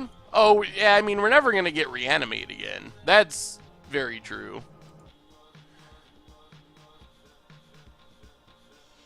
The boring, probably a little of both. The deck has not been winning much, and matchups with Spell Quellers when you're playing Cathartic Reunions are absolute nightmares. It's very easy just to 3-for-1 yourself and lose the game on turn 3. So I don't know if it's a good matchup, and the deck is just... We've also been getting very, well, relatively unlucky. We've mulliganed a lot of games, drawn the wrong half of our deck, but it might just be that that the deck's not very good. Starting to seem very probable at this point. 3 mana Reanimation. I don't know if we want Reanimation that's that cheap in Standard. I mean, if we're gonna start doing that, then we're getting back to the... what's up, Captain Kakashi? Then we're getting back to the point where you might as well start thinking about counter spells and lightning bolts and stuff, I think. If you power up Reanimation too much in a world where we can't play counter spells and efficient removal, like when your best removal spell's 3 mana, your best counter is 4 mana, that's going to end up being an issue. Because you're just not going to be able to deal with what gets reanimated on turn 3. There is 1 mana Reanimation in Legacy. No, I mean in Standard. I'm talking about reprinting cheaper Reanimation in Standard. Reanimate's fine in Legacy. I don't think you'd want Reanimate in Modern. And I don't think you definitely wouldn't want it in Standard. I don't know what our opponent's playing, but we're in the... we're in the 1-3 bracket, so I guess anything's a possibility at this point. So let's just Tormenting Voice, discard a Haunted Dead. Unfortunately, even if we win, we're not going to get a treasure chest, which is very disappointing. Oh, Aetherworks Marvel is good, but it is nowhere near Reanimate or even Entomb or anything like that. Do I think it's financially worth it to buy a box of Eternal Masters at 180? So just for financial purposes, maybe? I haven't actually looked at the updated prices recently, so I'm not 100% sure. But that would be about the range where I would start to consider it. Alright, well, our deck's going to do something this game. We are going to reanimate Combustible, which is pretty sweet. Well, we're gonna finish our league. And then we can probably close out with a game of Momir. Whoa! Alright. That's more like it. That's how this deck needs to be working. So we hit our opponent for 12 with Combustible. Pass to the turn. And we have a handful of action. We have the ability to discard our stuff to Haunted Dead, get back prized amalgams. So I think my impression of this deck, and we're not done yet. I know we're still finishing our last game, but inconsistent, I think, is the biggest term that comes to mind. We've had some draws where there's just not much we can really do about anything. But then when it runs well, it feels very strong. Ugh, more lands. Well, I guess we can discard them, so it's not that bad. Alright, play Swamp, get in with Combustible.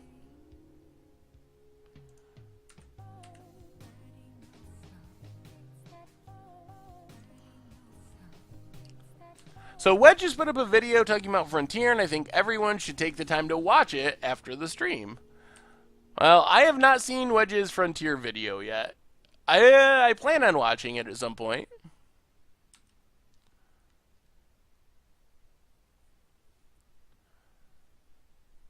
Was it pro or anti-Frontier?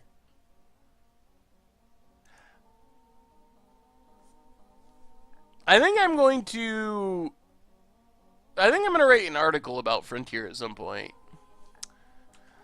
I feel like I have some things to say about it. I don't feel like it's necessary to kill Copter there. Like, our opponent gets to loot, but I don't think it really matters.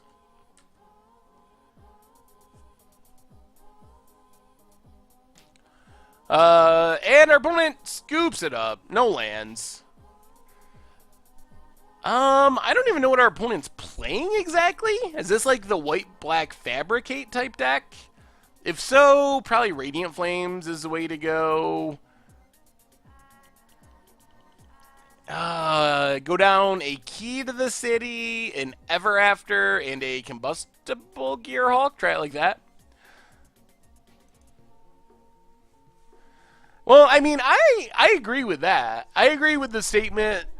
Well, I don't know about stop complaining, but you don't get... I am very on board with the idea that people should be able to play Magic however they want to. I'm a big supporter of that plan.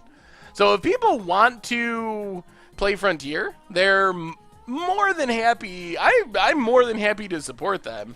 My article, I don't even want to say my article would be anti-Frontier, but what I really want to address is some of the long-term stuff of Frontier.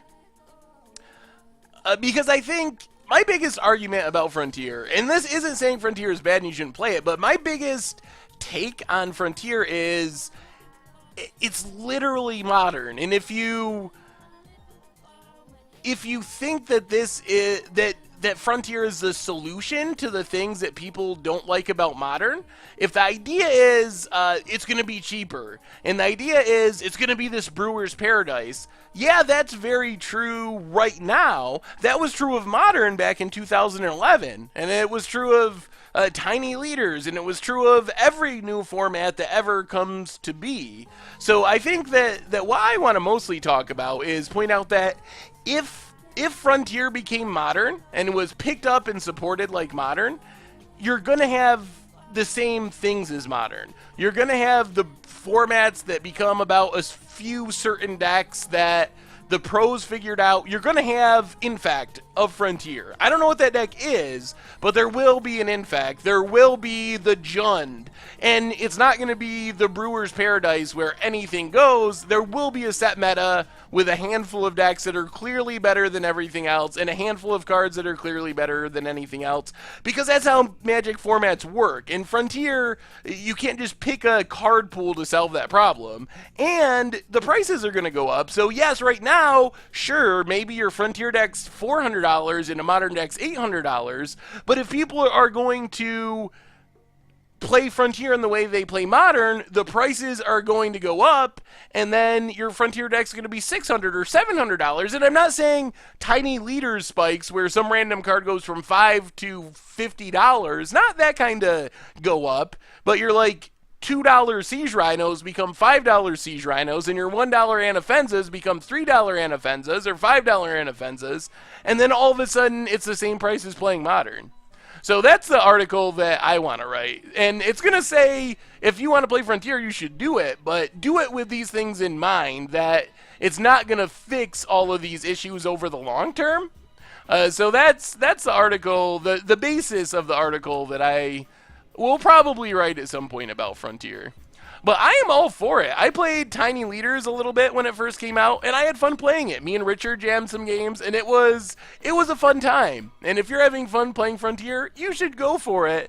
Just don't delude yourself into thinking that this is a format where you're going to play Eternal for $200 forever, or you're always going to have this wide open meta, because that's just not true. That's not how Magic works. And it's not a knock on Frontier in specific, but that's exactly how Modern was in 2011. So I think if you're a fan of Frontier in its current form, what you should be rooting for most of all, as weird as it sounds, is Wizards to stay away from Frontier, for there never to be a Frontier GP, for the pros to never have an incentive to brew with it, and Wizards never to be printing Frontier Masters.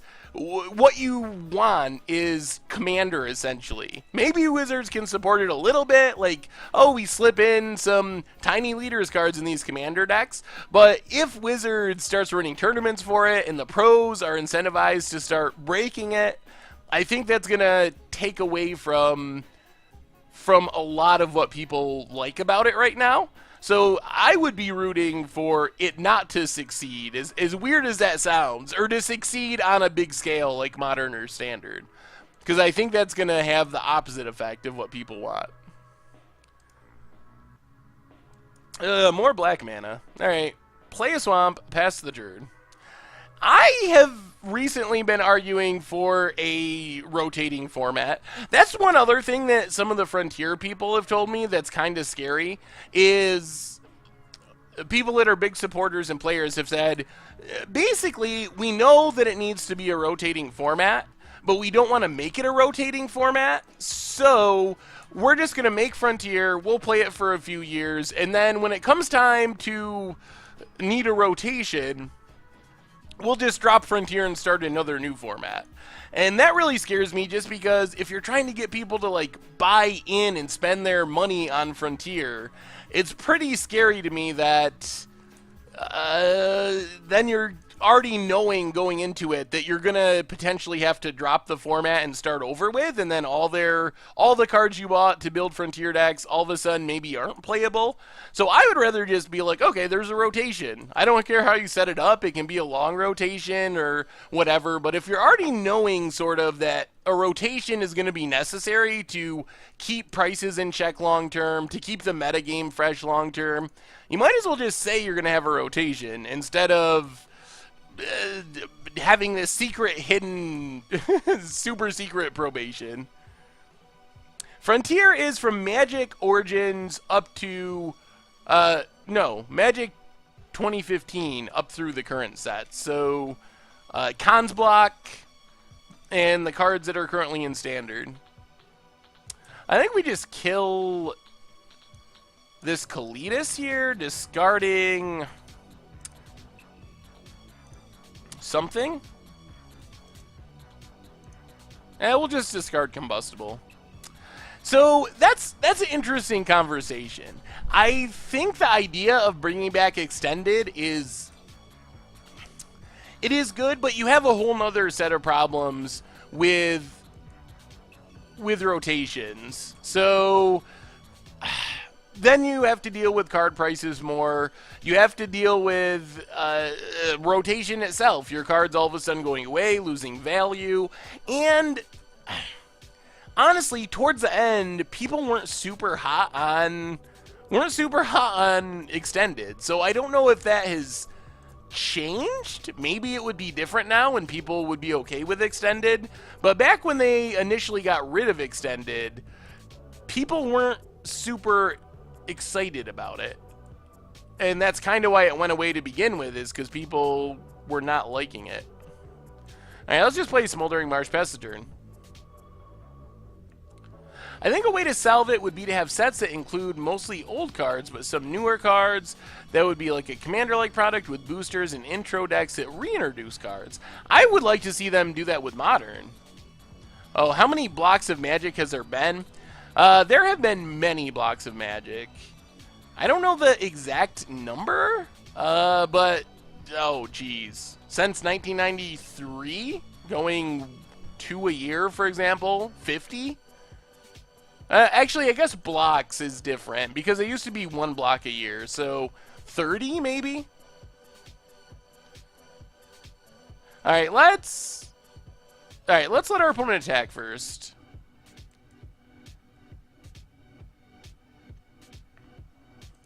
And then we're gonna get back Haunted Dead, discarding Shambling Vent and Fiery Temper. Then we Madness Fiery Temper, kill this Shambling Vent.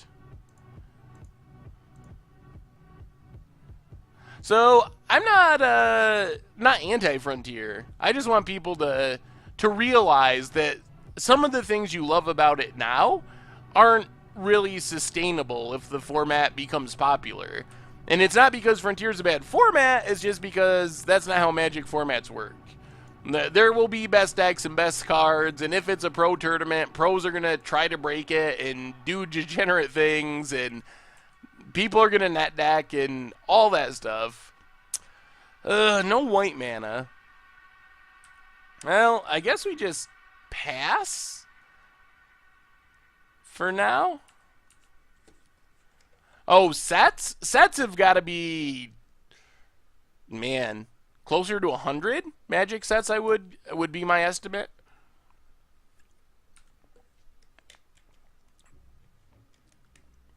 Opponent goes looting and scooting.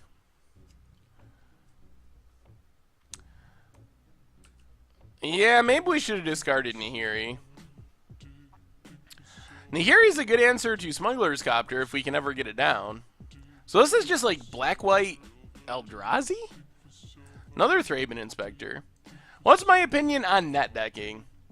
I have nothing against net decking.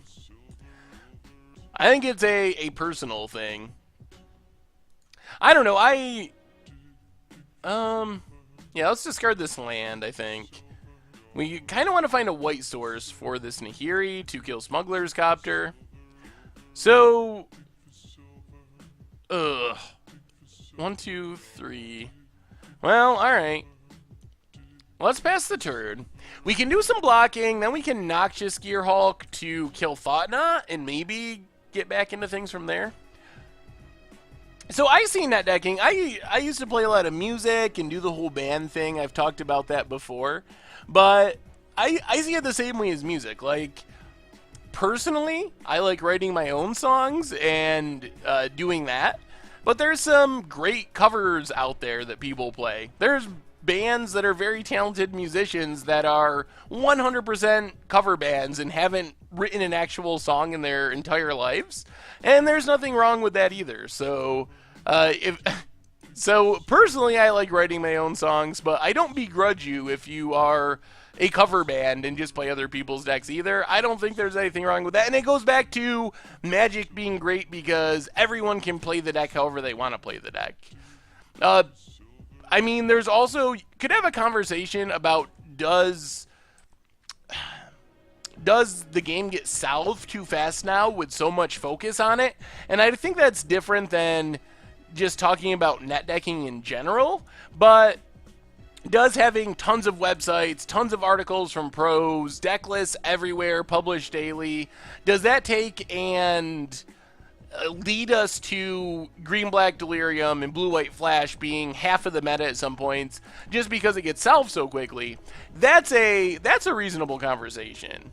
And I think a fine conversation. But I think that's a little bit different than... Oh, we don't even have the mana? What is happening? I'm so busy ranting about things that don't matter.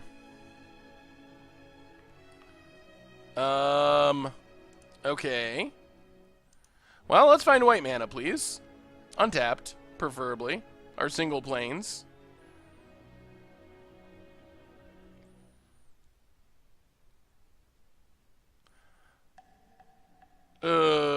Tapped. Do we even live another turn? No? Yes? Maybe? 5. Not if our opponent attacks with Gideon. Well, that was disappointing. We still have another game, though, to win this match. So I liked Standard a bit ago when the meta was Siege Rhino. I didn't like the meta was Siege Rhino, but I don't think that's an issue with net decking. I don't see that as being a net decking issue. I think that's kind of a perfect storm of card design issues, in my opinion. Alright. Huh. Well, we know what our opponent's doing now. Playing Kalidases and Thought-Knot Seers. And we probably want things to kill those. I don't even know if we want these Radiant Flames, now that we know what our opponent's up to. Grasp, Unlicensed Disintegration seems way more important. Maybe even Harsh Scrutinies if we can find room. Go down this Sky Sovereign. I do kind of like Nahiri here. And maybe one Tormenting Voice. Try it like that. What are we talking? Reserve list now?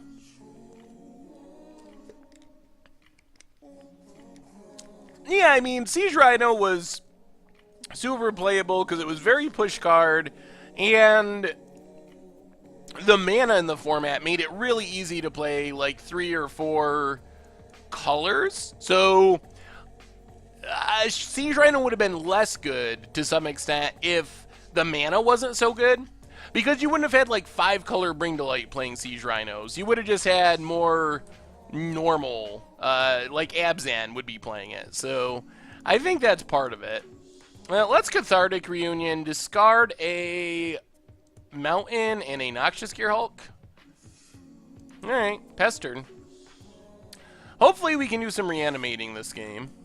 I like Frontier because I'm super anal about uniformity in my decks, and having the same frame is satisfying. That's a that's a benefit, although they'll probably change it again at some point. We've went through so many different card frames that I wouldn't be surprised if it changed again in the future. Thraben Inspector. Well, at least we get to kill Smuggler's Copter, which is good. Abolish the reserve list. That's a whole nother conversation.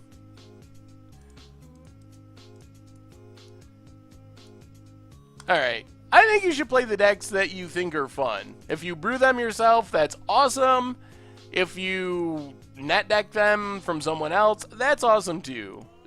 That's the bottom line. When it comes down to it, Magic is a game. It's so easy to forget that sometimes, but Magic is a game, and you should have fun playing Magic. I think this doesn't feel great, but I think we're just getting back Noxious Gearhulk. This is going to make it so our opponent can't just untap and Gideon. When if we waited and our opponent played Gideon, it would be very bad for us. Even though killing a 1-2 isn't that exciting with Noxious Gearhulk.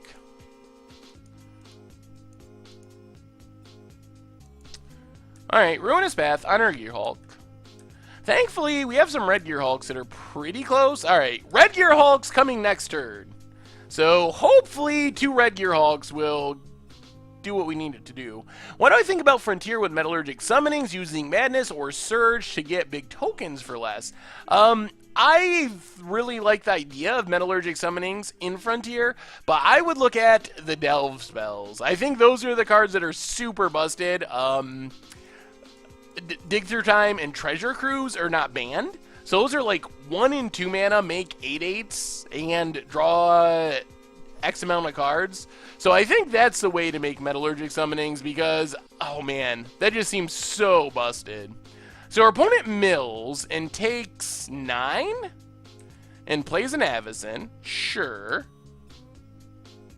Well, our opponent might have to let us draw in the next one, or they actually could die. We might actually get a Gearhulk kill. Eldrazi Displacer, okay. If our opponent lets us get this attack in and doesn't block, then they almost certainly have to let us draw with Gearhulk. Cracks the clue. Well, let's see. This is a big turn.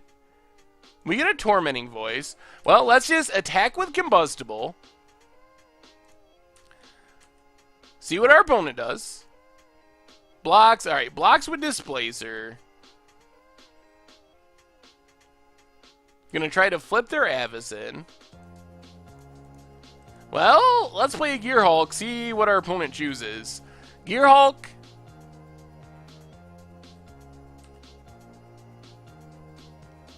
Ooh, our opponent lets us draw, so we get to play a Mountain, which means we get to kill Avacyn, discarding Prized Amalgam, and, well, we're not going to get a treasure chest or end up with a winning record, but the deck is sweet when it works. I think that's the biggest takeaway with this deck is inconsistency issues, but when it works, it's super awesome.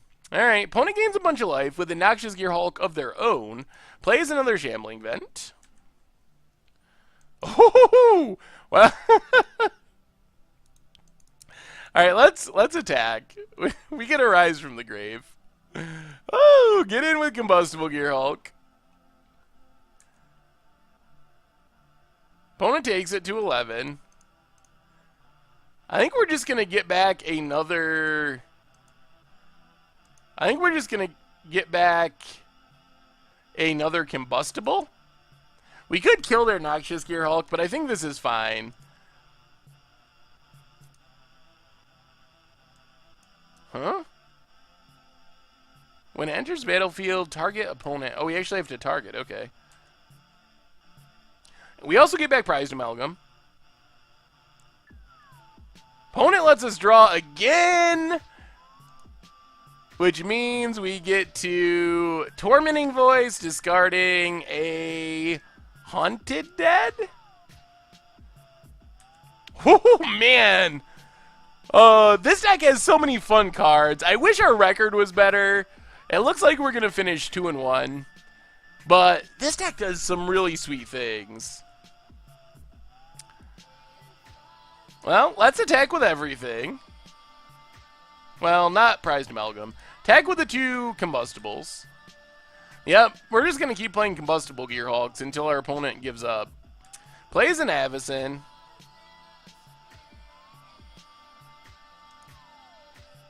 Yeah, alright, whatever. Sure. That's fine. I just want to see how many Combustibles we can cast. Opponent blocks, opponent blocks. I also want to punish our opponent for playing this Avacyn. So, opponent drops to 5. Our poor opponent, they're so happy they killed a Combustible. Nope, we have a refurbish. Get back, Combustible. We've drawn 9 cards with Combustible Gearhulks. 9! Alright, pass the turn. Oh, so sweet.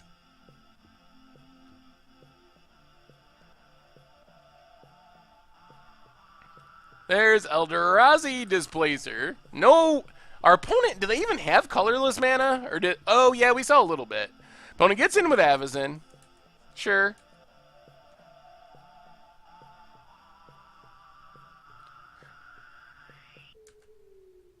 Down to 14.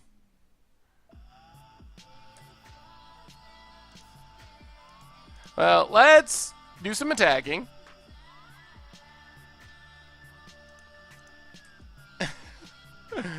Opponent blocks with Avacyn, blocks with Eldrazi Displacer. And we'll just kill Avacyn.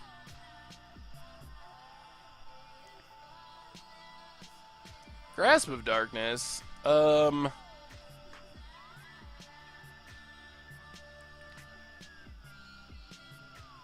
Okay.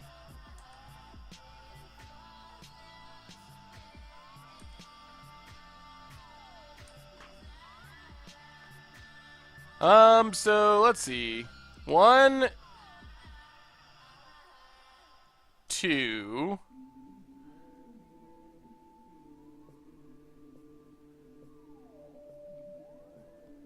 Tormenting Voice. Oh, we gotta tap red. Alright. Tormenting Voice, discard Fiery Temper. Madness Fiery Temper. Kill Avacyn.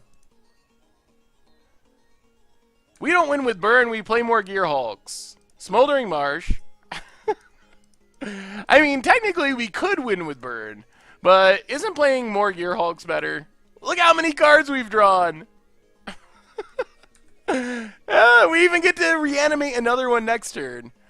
So discard Evolving Wilds, Inspiring Vantage.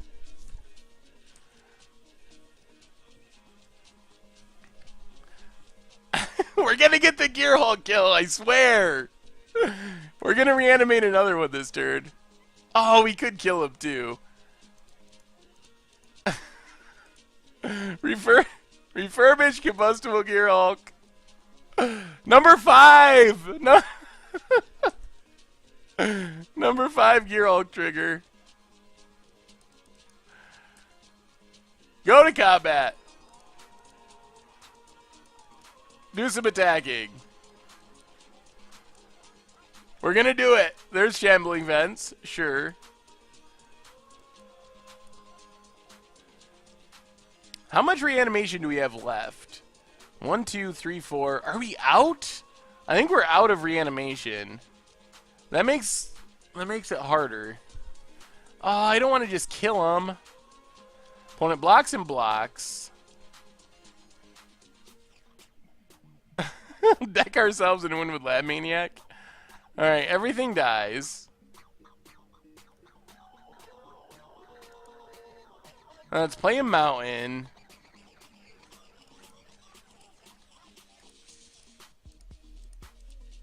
Play Nahiri. We can always ultimate Nahiri. That's how we do it. So tick up Nahiri. We can ultimate Nahiri to get another Gearhulk. Or a swamp. Alright, pass the turn. Discard a land. Oh no, our opponent scoops it up. Well, that counts as a Gearhulk win. Yes, it was risky. We could have died, but we were losing. We were gonna finish the league 2-1 or 2-3 anyway, so we might as well have some fun as we're finishing 2-3. So, what was your impression? Hey, Greyhawk Games, thank you for the host. So, what was your impression of that deck? My impression was, yeah, well, the last game was awesome. We drew like 15 cards with Combustible Gearhulk. That was so sweet. My impression of the deck was, number one, I think we drew a little below average. In our middle games that we lost, we did a lot of mulliganing. So I think maybe that made things look a little bit worse than they were. I think that we had some consistency troubles.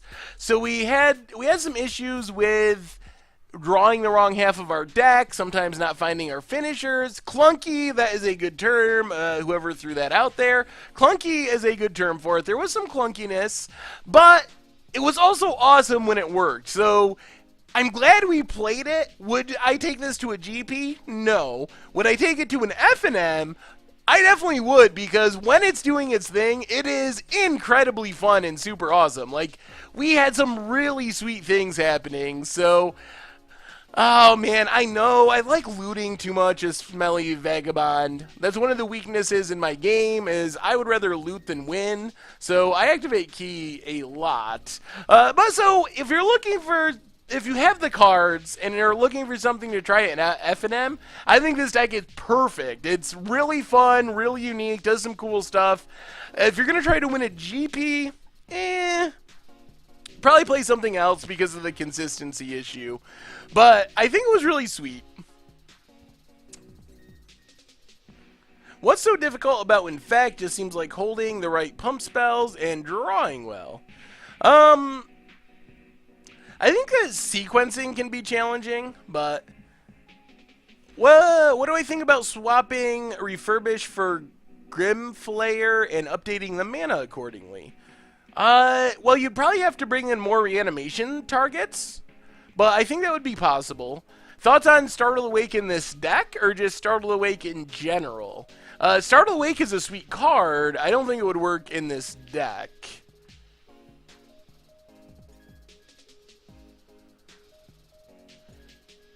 Well, if you're, I guess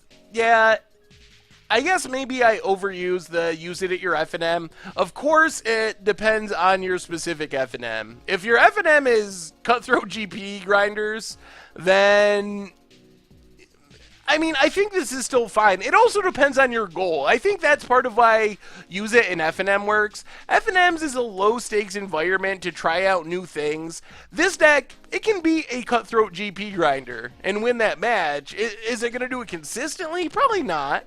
But it's a low-stakes environment. It's not a big entry fee. There's no huge prizes on the line. So even if you're a more cutthroat F&M, I think you can still get away playing decks like this. Are you going to win that F&M? Maybe. Probably not. But you're going to have a lot of fun as you win some games along the way. Anyway, well, good news for everyone. Well, at least everyone who loves Momir. We have time for a Momir game tonight, so So if you want to play some Momir, I don't. Oh wait, was someone on the waiting list? There was someone last stream. Mezuch played last stream, but there was someone who asked about it. Well, if you're here, person who asked last stream, feel free to shoot me a message. If you don't message me in the next minute or two, I will take the first Momir challenge that pops my way. We just finished our league, Demigod, and now we're going to wrap things up tonight with a game of Momir. People love Momir. I will never understand people's love for Momir. Alright, Lulu 517. Let me get the Momir overlay up. And we will have some fun random magic. Momir is pretty sweet. I didn't realize when I started streaming, though, how much people like Momir. But people really like Momir. There really needs to be Momir leagues on Magic Online. That's a big failing. They used to have Momir dailies, and they were pretty sweet. And they were actually, like, reasonable value. If there were Momir leagues right now, that would be so awesome. I think a lot of people would play them. I think Wizards shies away from it because you don't have to buy a bunch of cards to actually play the format. But I think it would be a good addition. Hey, what's up, CK? I don't even think I'm particularly good at Momir. Momir is a lot about playing the board, and I think, like, playing the board is somewhat one of my weaker aspects of Magic, so I don't think I'm a great Momir player by any means. Like, having a huge board full of creatures and combat, that's just not my thing. When it comes to constructed, at least, so. But I still enjoy Momir. In small doses. Momir, I can't even tell you how many times I've almost sold my Momir avatar in frustration. Ooh, alright. That's some value. Oh my god! Oh my god! Pay for populate! All these creatures are technically tokens! Oh! Yes! Yes! Oh my goodness, I've never hit a repeated populate card in Momir. Now we just gotta have something good to go with it. Oh, that's so absurd. Everything gains vigilance. Oh man. Vitsugazi Guildmage is like the nuts. We even have the mana for it. We just need something good to copy. Populate's, yeah, a token. So we need one good creature to copy. I'm rooting like Necrotol on turn 4. Oh, that would be so good. This is a pretty good start. I will take it. McKinley Patrol, not that great. Opponent, Rootwater Shaman, can cast aura spells with enchant creature, although they have flash. Well, it's player plane, so we have our mana all set. Make a 4-drop, root for Necrotol. Ooh, Sangromancer, pretty reasonable. So, do we just, like, pass the rest of the game and make a Sangromancer every turn? Until we get to, like, 8 mana? I don't know if there's a second harvest creature that I'm aware of. That would be pretty insane. Oh, Raise to Redeem. You're right. There are some, like, 1-drops. Oh, whenever our opponent makes a creature, we gain life? Oh, my goodness. Yeah, we are going all in Sangromancer, boys and girls. It's probably not right. Maybe it's right. We can just copy Sangromancer every turn until we get up to Emrakul mana. And then do that. Oh, yes.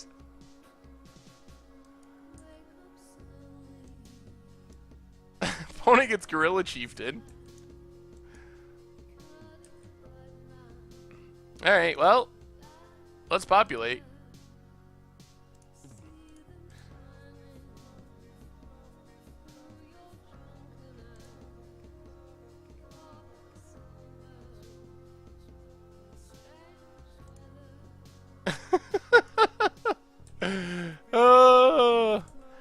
Oh yeah, I guess copying the populate creature does make sense. Opponent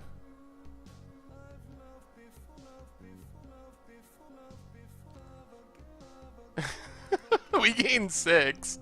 We don't even have to really kill our opponent. All we gotta do is let our Sangromancer sit out there.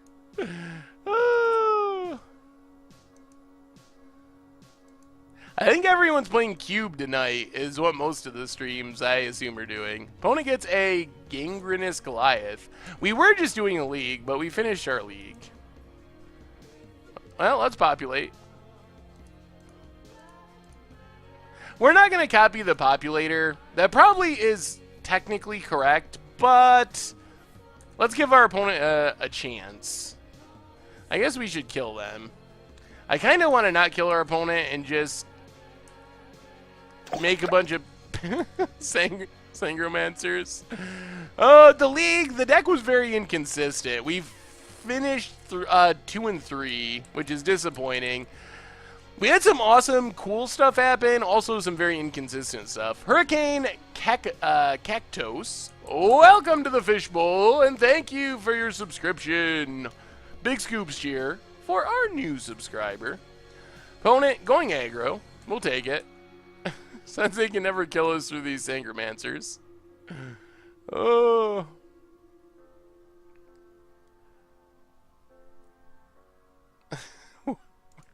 We gain 9. Damon and Carter? Who's Damon and Carter? Well, Damon and Carter, whoever you are, shout out to you. Thanks for watching, hanging out. Opponent gets Wisp Weaver.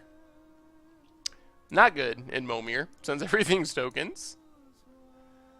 Raise is pretty sweet. Actually, the best things are the things that just stop your opponent's Momir avatar from working altogether. Those are literally just game over.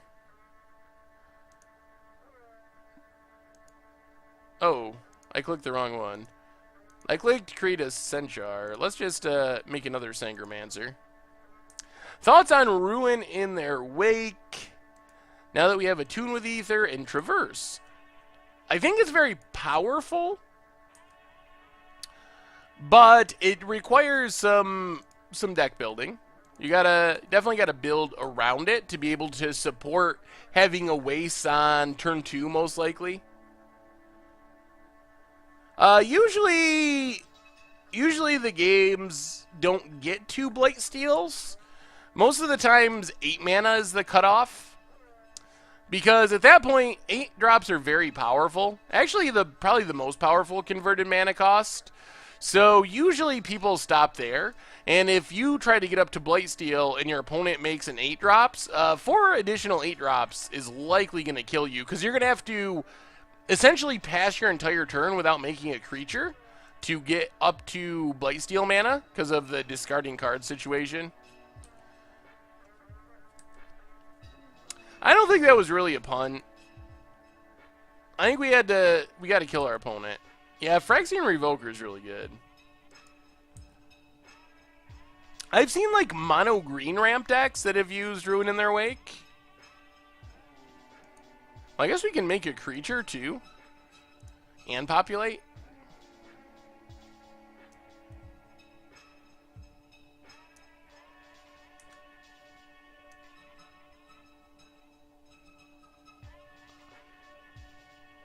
Alright.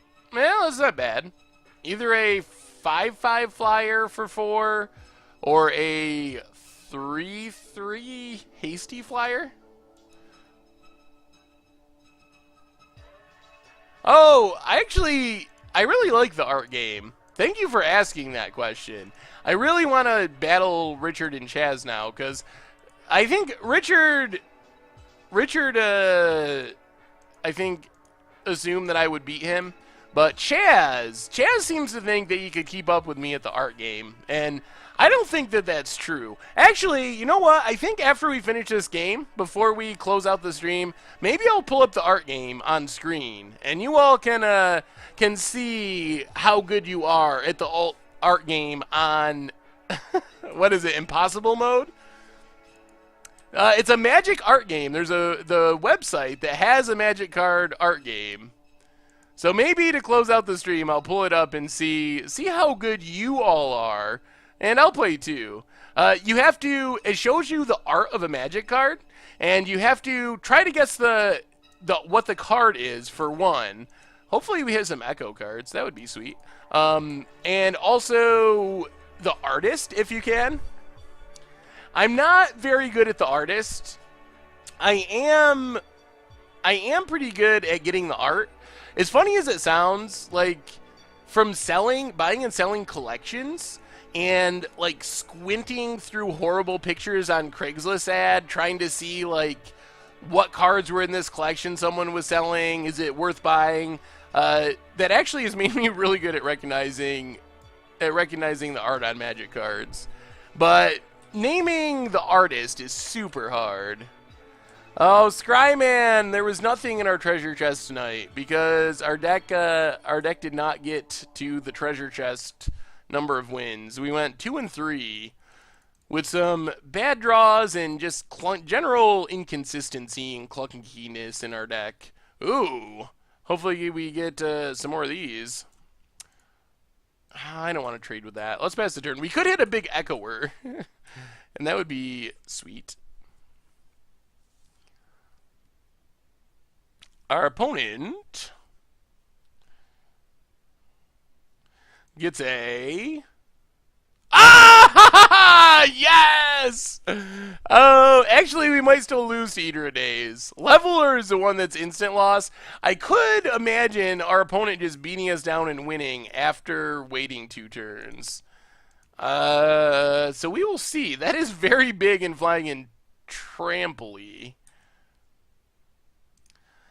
But we do get multiple turns in a row. So we make a 5-drop. We're going to need it flyers, though. Grotrag Thrasher. Target creature can't block. I guess that's reasonable to get in damage. So turn number 2. We get to make a 6-drop. We could beat it. We get one more turn after this. Discard the island. Oh, no! Steelclad Serpent is about the worst. Well, we get to get in some damage thanks to this Thrasher, which is better than I would have imagined. Make it so the Eater can't block.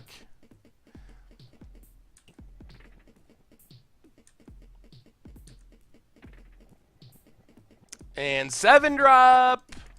And then our opponent does get to start killing us next turn with this huge Eater of Days. Oh, Axebane Stag. Well, those were the worst extra turns I've ever taken. So bad. Oh, this is Momir. Toxic Flames. A unique Magic Online format. We've gone wide enough that maybe our opponent only gets to make a 4-drop. Can they even attack with Eater of Days without dying? I actually think hitting this Grotag Thrasher is going to be... Oh, no! Oh! And our opponent hits a removal spell. That changes things. Now our opponent might be able to... Yeah, our opponent might be able to just kill us now. Well, we get to make an 8. We could hit something big. Stu, what was the punt there? Having a tap creature? Oh, that does it.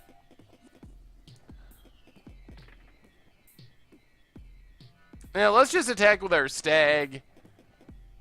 6, 7, 8, 9, 10, 11. Ugh.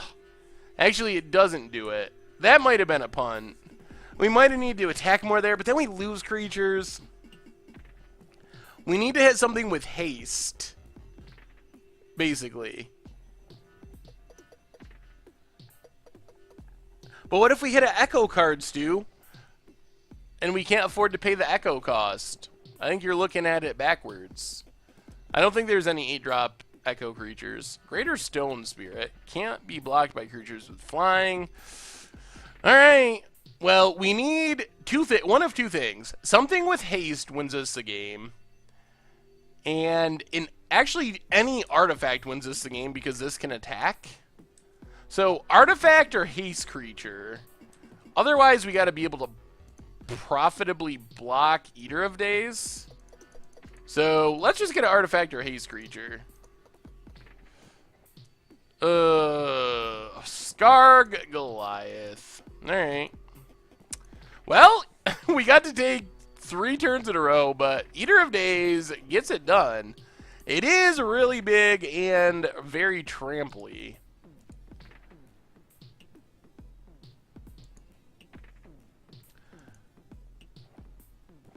We would have hit a Dryad Arbor. Or a Kobold, a dang Kobold. I think you are actually correct, though, that if the goal was... The 0-drop might have been the correct play there. So they aren't all artifacts. It's probably about 50-50, I think. But that's got to be the highest win percentage we could have given ourselves. I wish I had read the chat sooner, because that would have been the... I think that would have given us the highest percentage to win the game. That's a very good call. I did not even think of that. Yeah, you are right, Count Coco Fang. Goblin Piker. And we still have to pay echo costs if we hit echo creatures.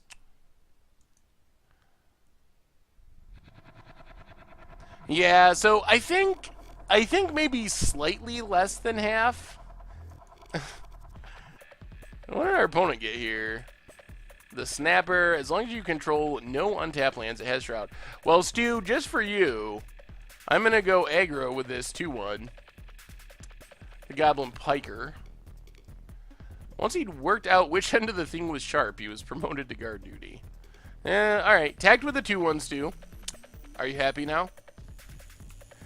Am I going to do another game? If so, can we face Sealard 22? Probably be able to do one more game of Momir. So, what I would do is just add me as a buddy on the homepage, or a friend, or whatever it is. And then, after this game is over, you can just challenge me. Ooh, get to draw some cards. And, yeah, we'll do one more game of Momir to close it out. Schnapps. Welcome to the Fishbowl, and thank you for your subscription. Big Scoops here for our new subscriber.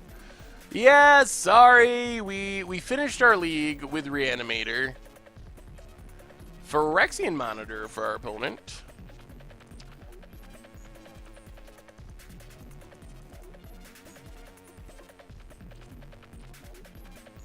Good Scoop steering.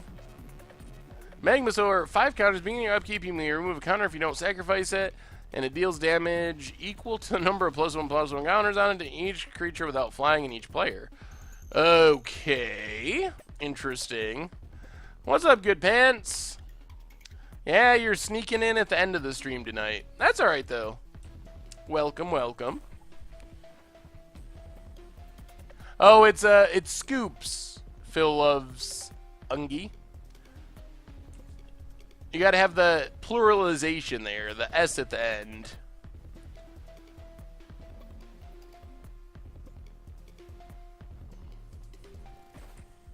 Opponent trades off. Yeah, it is pretty metallic. It's, like Littlefoot. What was that movie? Land Before Time, that's what it is. Fallen Angel, 3/3 flyer. What's up, Pep? How goes it? Oh, we gotta remove a counter. What? Huh? Huh? Huh? Apparently, removing counters from Magmasaur puts counters on Magmasaur. That card's better than I thought. Better than it should be. Well, we found a new Moto bug. I like it. I mean, I'm glad it's us and not our opponent. That's gonna get good over the next few turns. Moto fail number 1, says our opponent. We get the Wiltforge Golem. Well, we're gonna keep attacking. Actually, the funny thing is, I don't even think it would be that good. Like, I could imagine today they would have printed it that way. Potentially. And, it still wouldn't be that good. Well, I guess it would be good because of the second clause, maybe.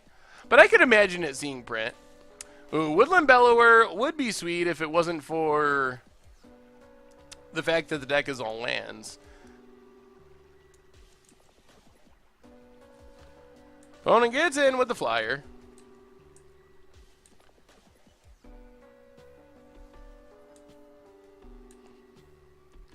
Well, let's remove a counter. Wink, wink.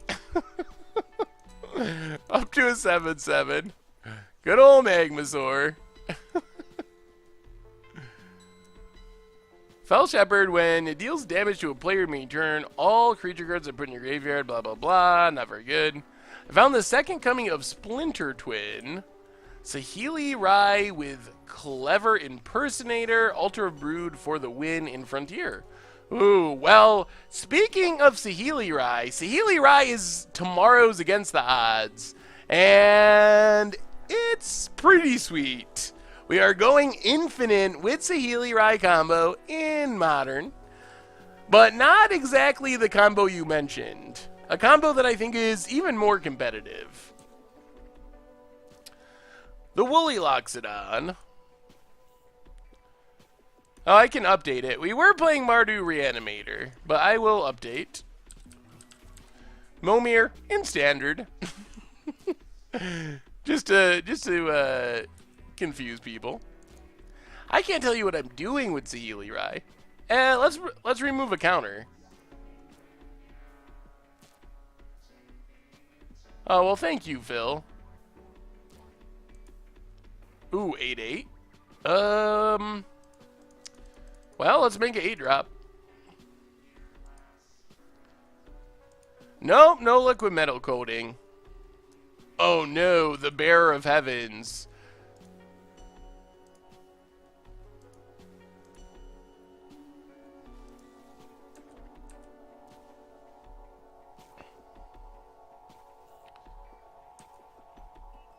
Trades off.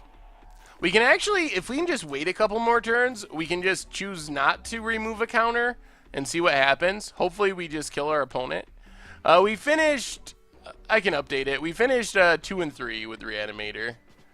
Some clunkiness. Won our first match, won our last match, but had a bit of clunkiness in between. Does some super fun and sweet things when it actually works, though. Yeah, I don't really want... Whoa, no. That's a Lorthos.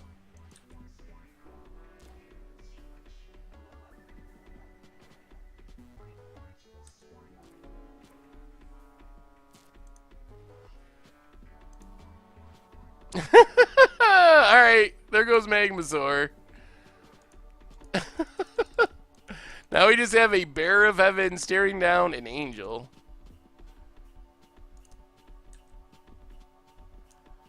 I don't think we can attack, though, because our opponent will block, and then we lose everything, and we're kind of winning from this position.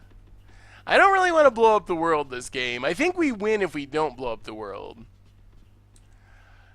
Good timing, Tracy King. You picked the Momir time. Typically, 8 drops are more powerful than 9 drops, as odd as that sounds.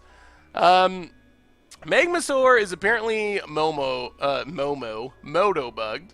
So whenever you go to oh no! So whenever you go to remove a counter, it actually was putting a counter on it. But now we're gonna lose to this Blazing Archon.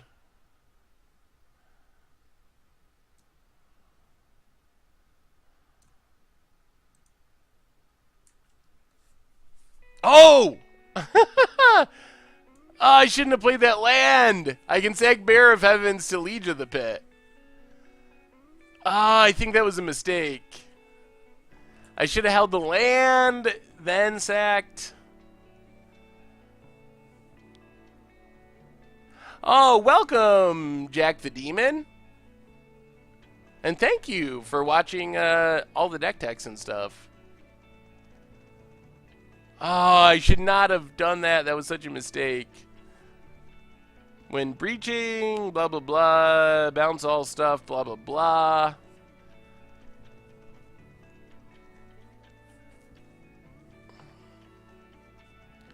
Well, I guess it's blow up the world time. I think Richard wrote about Puzzle Quest, Good Pants. I believe it was Richard. Alright, world.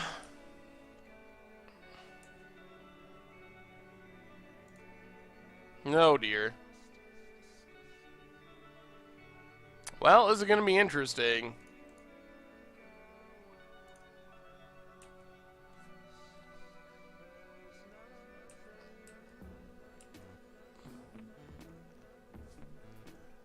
Oh, it doesn't happen until our end step, so we can't actually make a 1-drop right away. Alright, pass the turn. Opponent plays a swamp. We are up a land, which is good.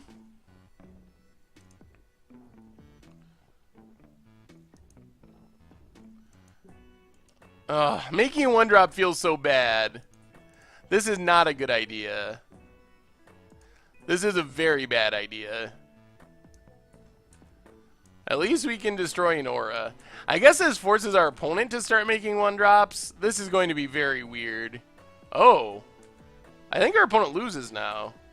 Or likely loses. Well. Alright. 1-drop. Goblin Guide. Ah, Hedron Crab. Oh, we could go for the mill win. Just play our land drop every turn.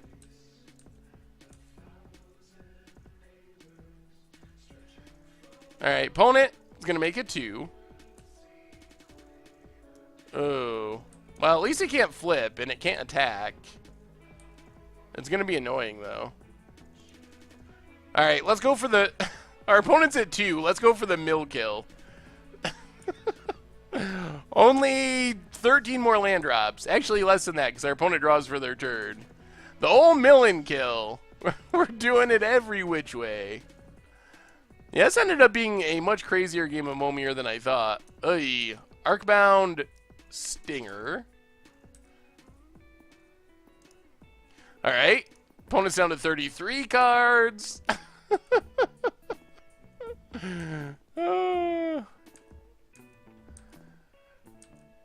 We can't die to this flyer, though. We gotta make sure that doesn't happen. Opponent gets a Safi Eriksdotter. Alright, so we're probably going to have to make a 3-drop this turn to not lose to Safi. Is there a waste in there? Oh, you're right. There is a waste. Spicy. Alright. Come on, 3 drops. Be bigger than Safi. Or flying. Either way. Maybe both. Yes! Trestle Troll! I've never been so happy to get a Trestle Troll. Oh, flying and reach. Offense is shut down. Oh, yes. Alright, back to the mill plan. Oh, this game of Momir has ended up being so ridiculous. Now we just need our opponent to hit a enchantment creature. Oh, it's aura. Alright, so enchantment creature wouldn't matter. Goes for a 3-drop. I don't think I've ever milled someone out like this in Momir. Alright, no islands, so Cold-Eyed Selkie is not too problematic. We'll have to make sure we don't...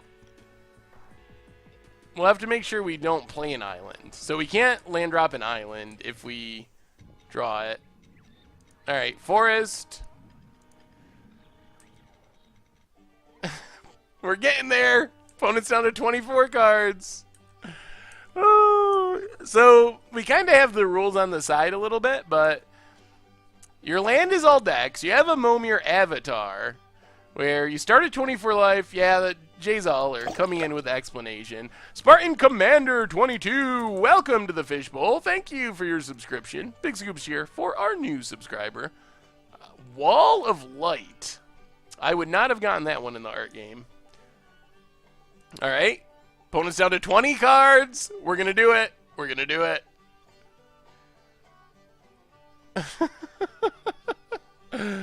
Oh, the old milling kill. Coming through. This is the longest game of Momir ever. Oh, opponent makes their land drop. All right. I think our opponent's worried that we're getting too far ahead of them on lands. Little do they know that our entire plan... Oh, we can't play that. All right, so we actually got to make a 6-drop. Because if we play an island, we lose to Cold-Eyed Selkie. So, mill plan, slowing down. Whenever you cast a Tree Folk, creature gets +3, -3 until end of turn. All right, well, it's a blocker. Out of all the 6-drops we could have got, that's not one of the better ones, but... Opponent makes a 4. Oh no, it's Feldigriff. Does that beat us? Our opponent gives it flying with white mana. They don't have white mana yet. This game is getting too ridiculous. I guess we can also regenerate our...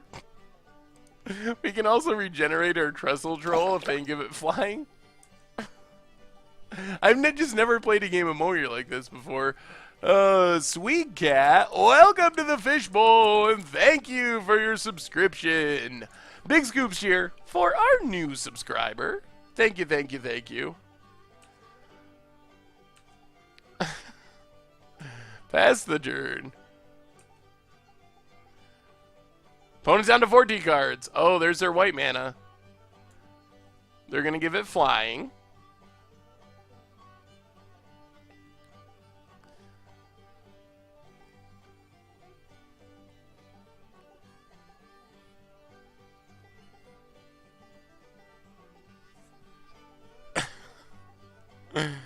Oh, it's going to happen. The mill and kill. It's going to happen. And we're also going to regenerate a Trestle Troll in Momir, which for some reason makes me almost as excited as the mill and kill. That's just things that do not happen in Momir, ever. And that's kind of the fun thing about Momir, is every once in a while, whoa, our opponent's getting frisky.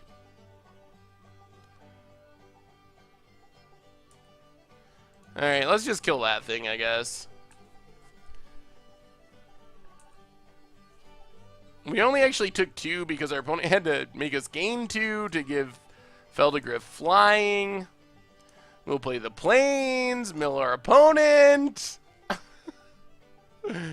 Oh, down to 11. Whoa, we're so close. We're so close to the mill and kill. Oh, yes. Opponent. Lets us gain 2 life. Alright. Well, we'll block and regenerate.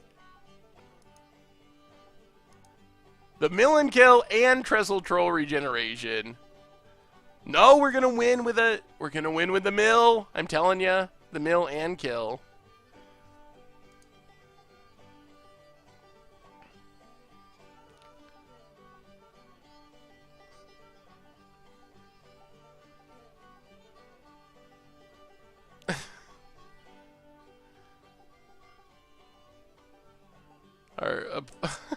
Our opponent is giving us hippos. That hippo token is... that's a hippo. Not a seductive hippo, but it is a hippo. Stillmoon Cavalier. Oh, no! How bad is it if we give our opponent Island Walk? They go to 6... Can they kill us in 2 turns? I don't think so. Alright, play an island. Yeah, I don't think I've ever milled anyone to death in Momir.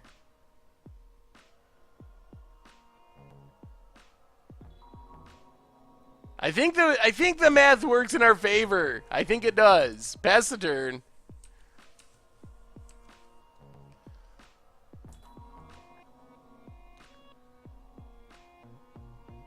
Yeah, Filthy Casual, this game went a lot longer than I thought it was going to, so you are on the top of the list for the next Momir game.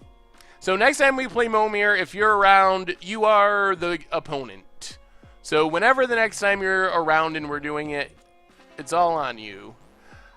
That actually works out good, because it'll give us a second to look at the art game on the way out the door tonight. Alright, Cavalier. Hitting us for 3. Sure.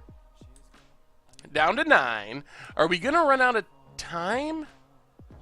Wedge! We're doing the Millen kill in Momir. I would have invited you if I knew you were around. Are we going to die before we get the Millen kill? Alright. 3 cards. This Edrin Crab is actually going to do it. We gotta live one more turn. One more turn. And we got the Millen kill. Oh, Wedge. Big welcome to Wedge. Yeah, everyone's been talking about your Frontier video, Wedge. It's been one of the topics of the stream. I heard you were civil. I was disappointed. I want the Wedge freakout video. Where you just start like swearing and throwing stuff. Especially if it was about Frontier, that would be hilarious. Maybe I'll have to make a spoof, an angry Wedge spoof video, like SNL. We just gotta block so we don't die here. If we can successfully do that, we got the Millen kill. And I think we can.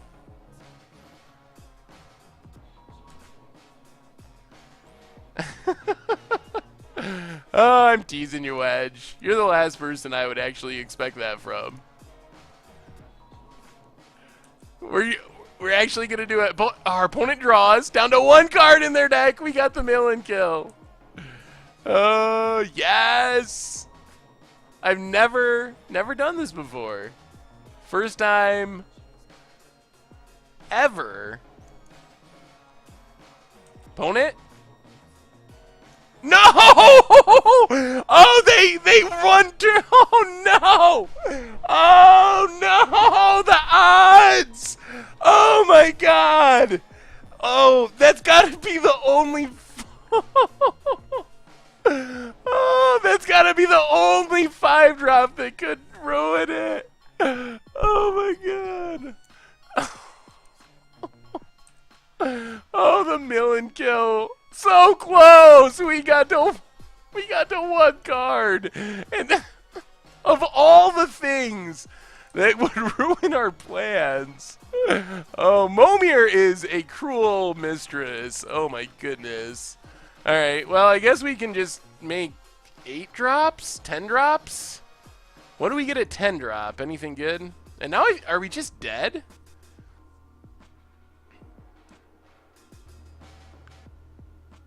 Oh no. Okay.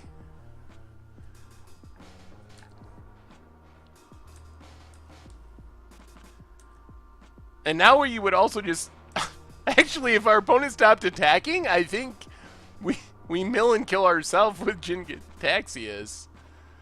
It's only like 3 turns away and we would just draw ourselves to death.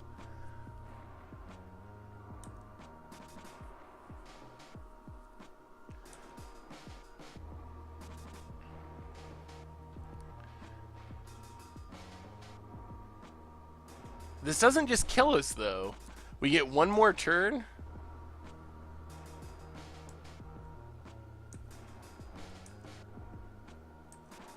Down to 2.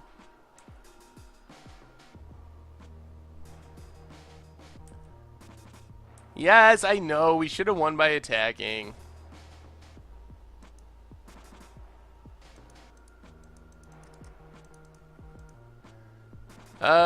Let's make a 9-drop.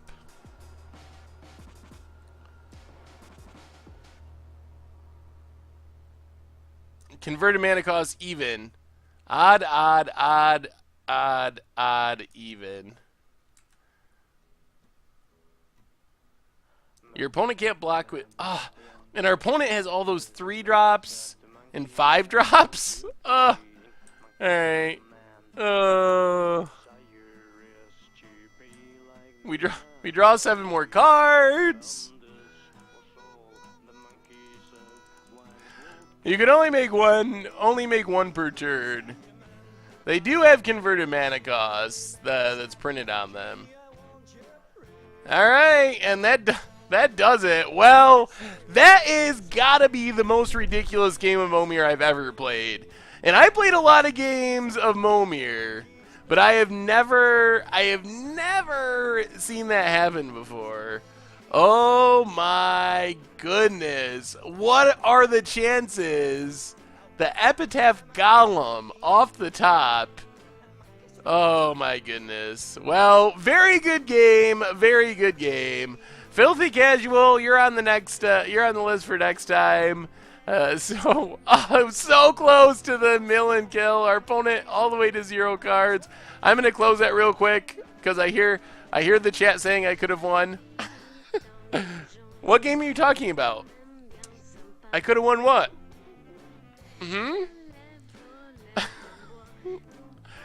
Well, we were going for the mill win.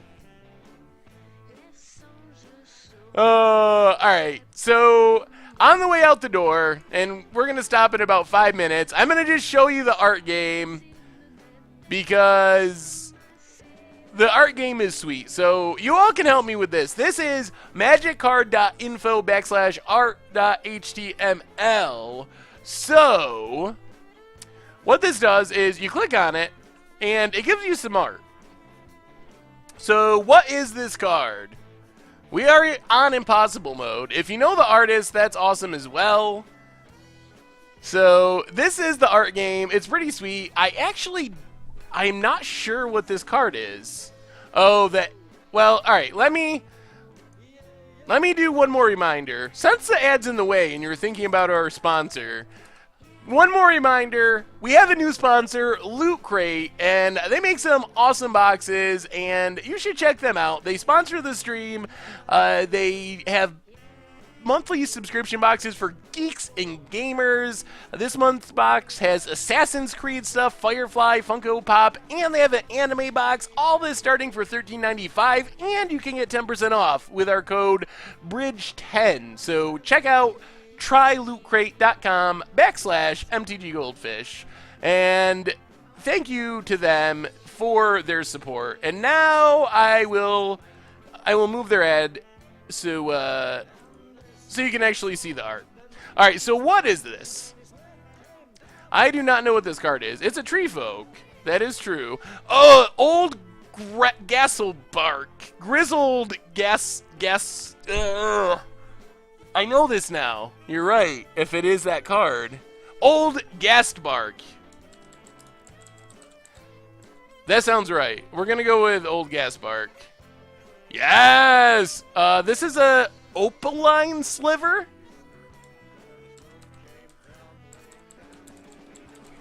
I believe. Oh, hibernation! No! Well, here's an easy one. What's I gotta slow down to let the chat actually keep up with it. Man, I'm getting beat by the chat. Everyone knew hibernation, and I said opaline. No! How am I gonna beat Chaz if I can't even beat the chat? How about this one? I'm slowing down. Yep, Core Spirit Dancer. If you know the artist, shout that out as well. Oh, Barrow Ghoul? I think this is Barrow Ghoul, but let's see. Let's see if we get any votes from the chat. It is Core Spirit Dancer on the last one.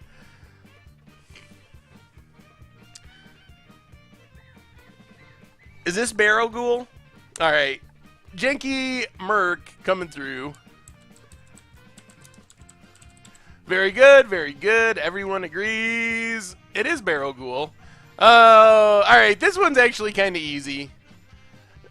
Because the art actually exactly describes this card, I believe.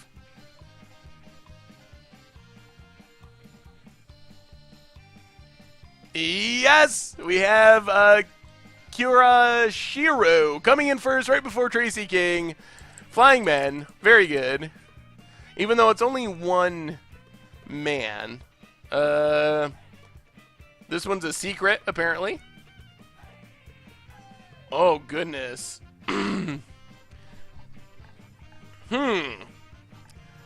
I have no idea what this one is. Very good. Got the secret. Tracy King. Katharni Bomber. Kahari Fire Bomber. Cathry Bomber. Cathry Bomber they're going with. Alright, I don't know this one. So we'll try it. Goblin Aeronaut. It looks like Goblin Aeronaut. Oh man, good job. That was a good one. I would not have got that one. This is this Deflection? Oh, it's Dispel? I don't play this version of Dispel. Oh, why are half these things broken? What's up, magiccard.info? Messing things up. Apparently that was Nightly Disciple. Alright, three more and we're done for the day. So, 3 more. See if we can get these last 3 on the way out the door. Flowstone Wall says Carrot Pawn. You all are good at this. I'm very impressed. I know this one.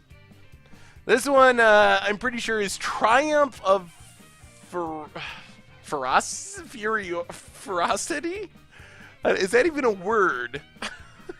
The Green Triumph.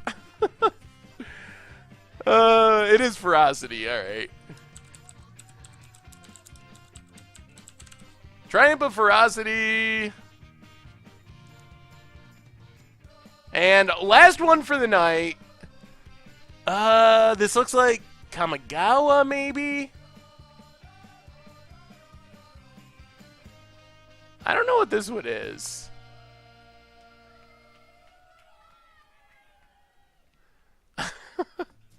Oh man, is this Swamp? That's disappointing. Why do they have basic lands in here? Okay, well let's do this one then. Everest Amulet?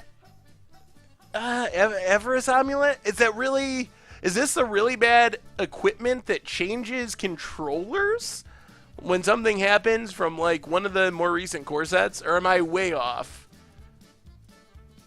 It is Everest Amulet. Ooh, Shield of the Avatar. Shield. It's not Shield of Cauldra. I would know that because Tomer tries to play that in every commander deck for some reason. Ooh, Shield of the Avatar. Very good. It's the other one.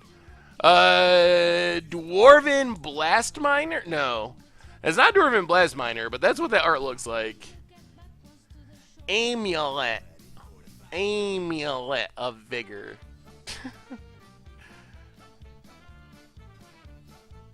What?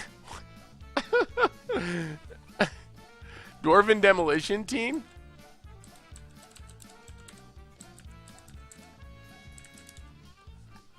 What did I tell you? Oh, 2 eyes. That art is pretty sweet. Yeah, good call. Oh, this is like Legends. Repentant Blacksmith? No. Maybe? It might be Repentant Blacksmith. I don't know. Oh, yeah, okay. Is it Repentant? Okay.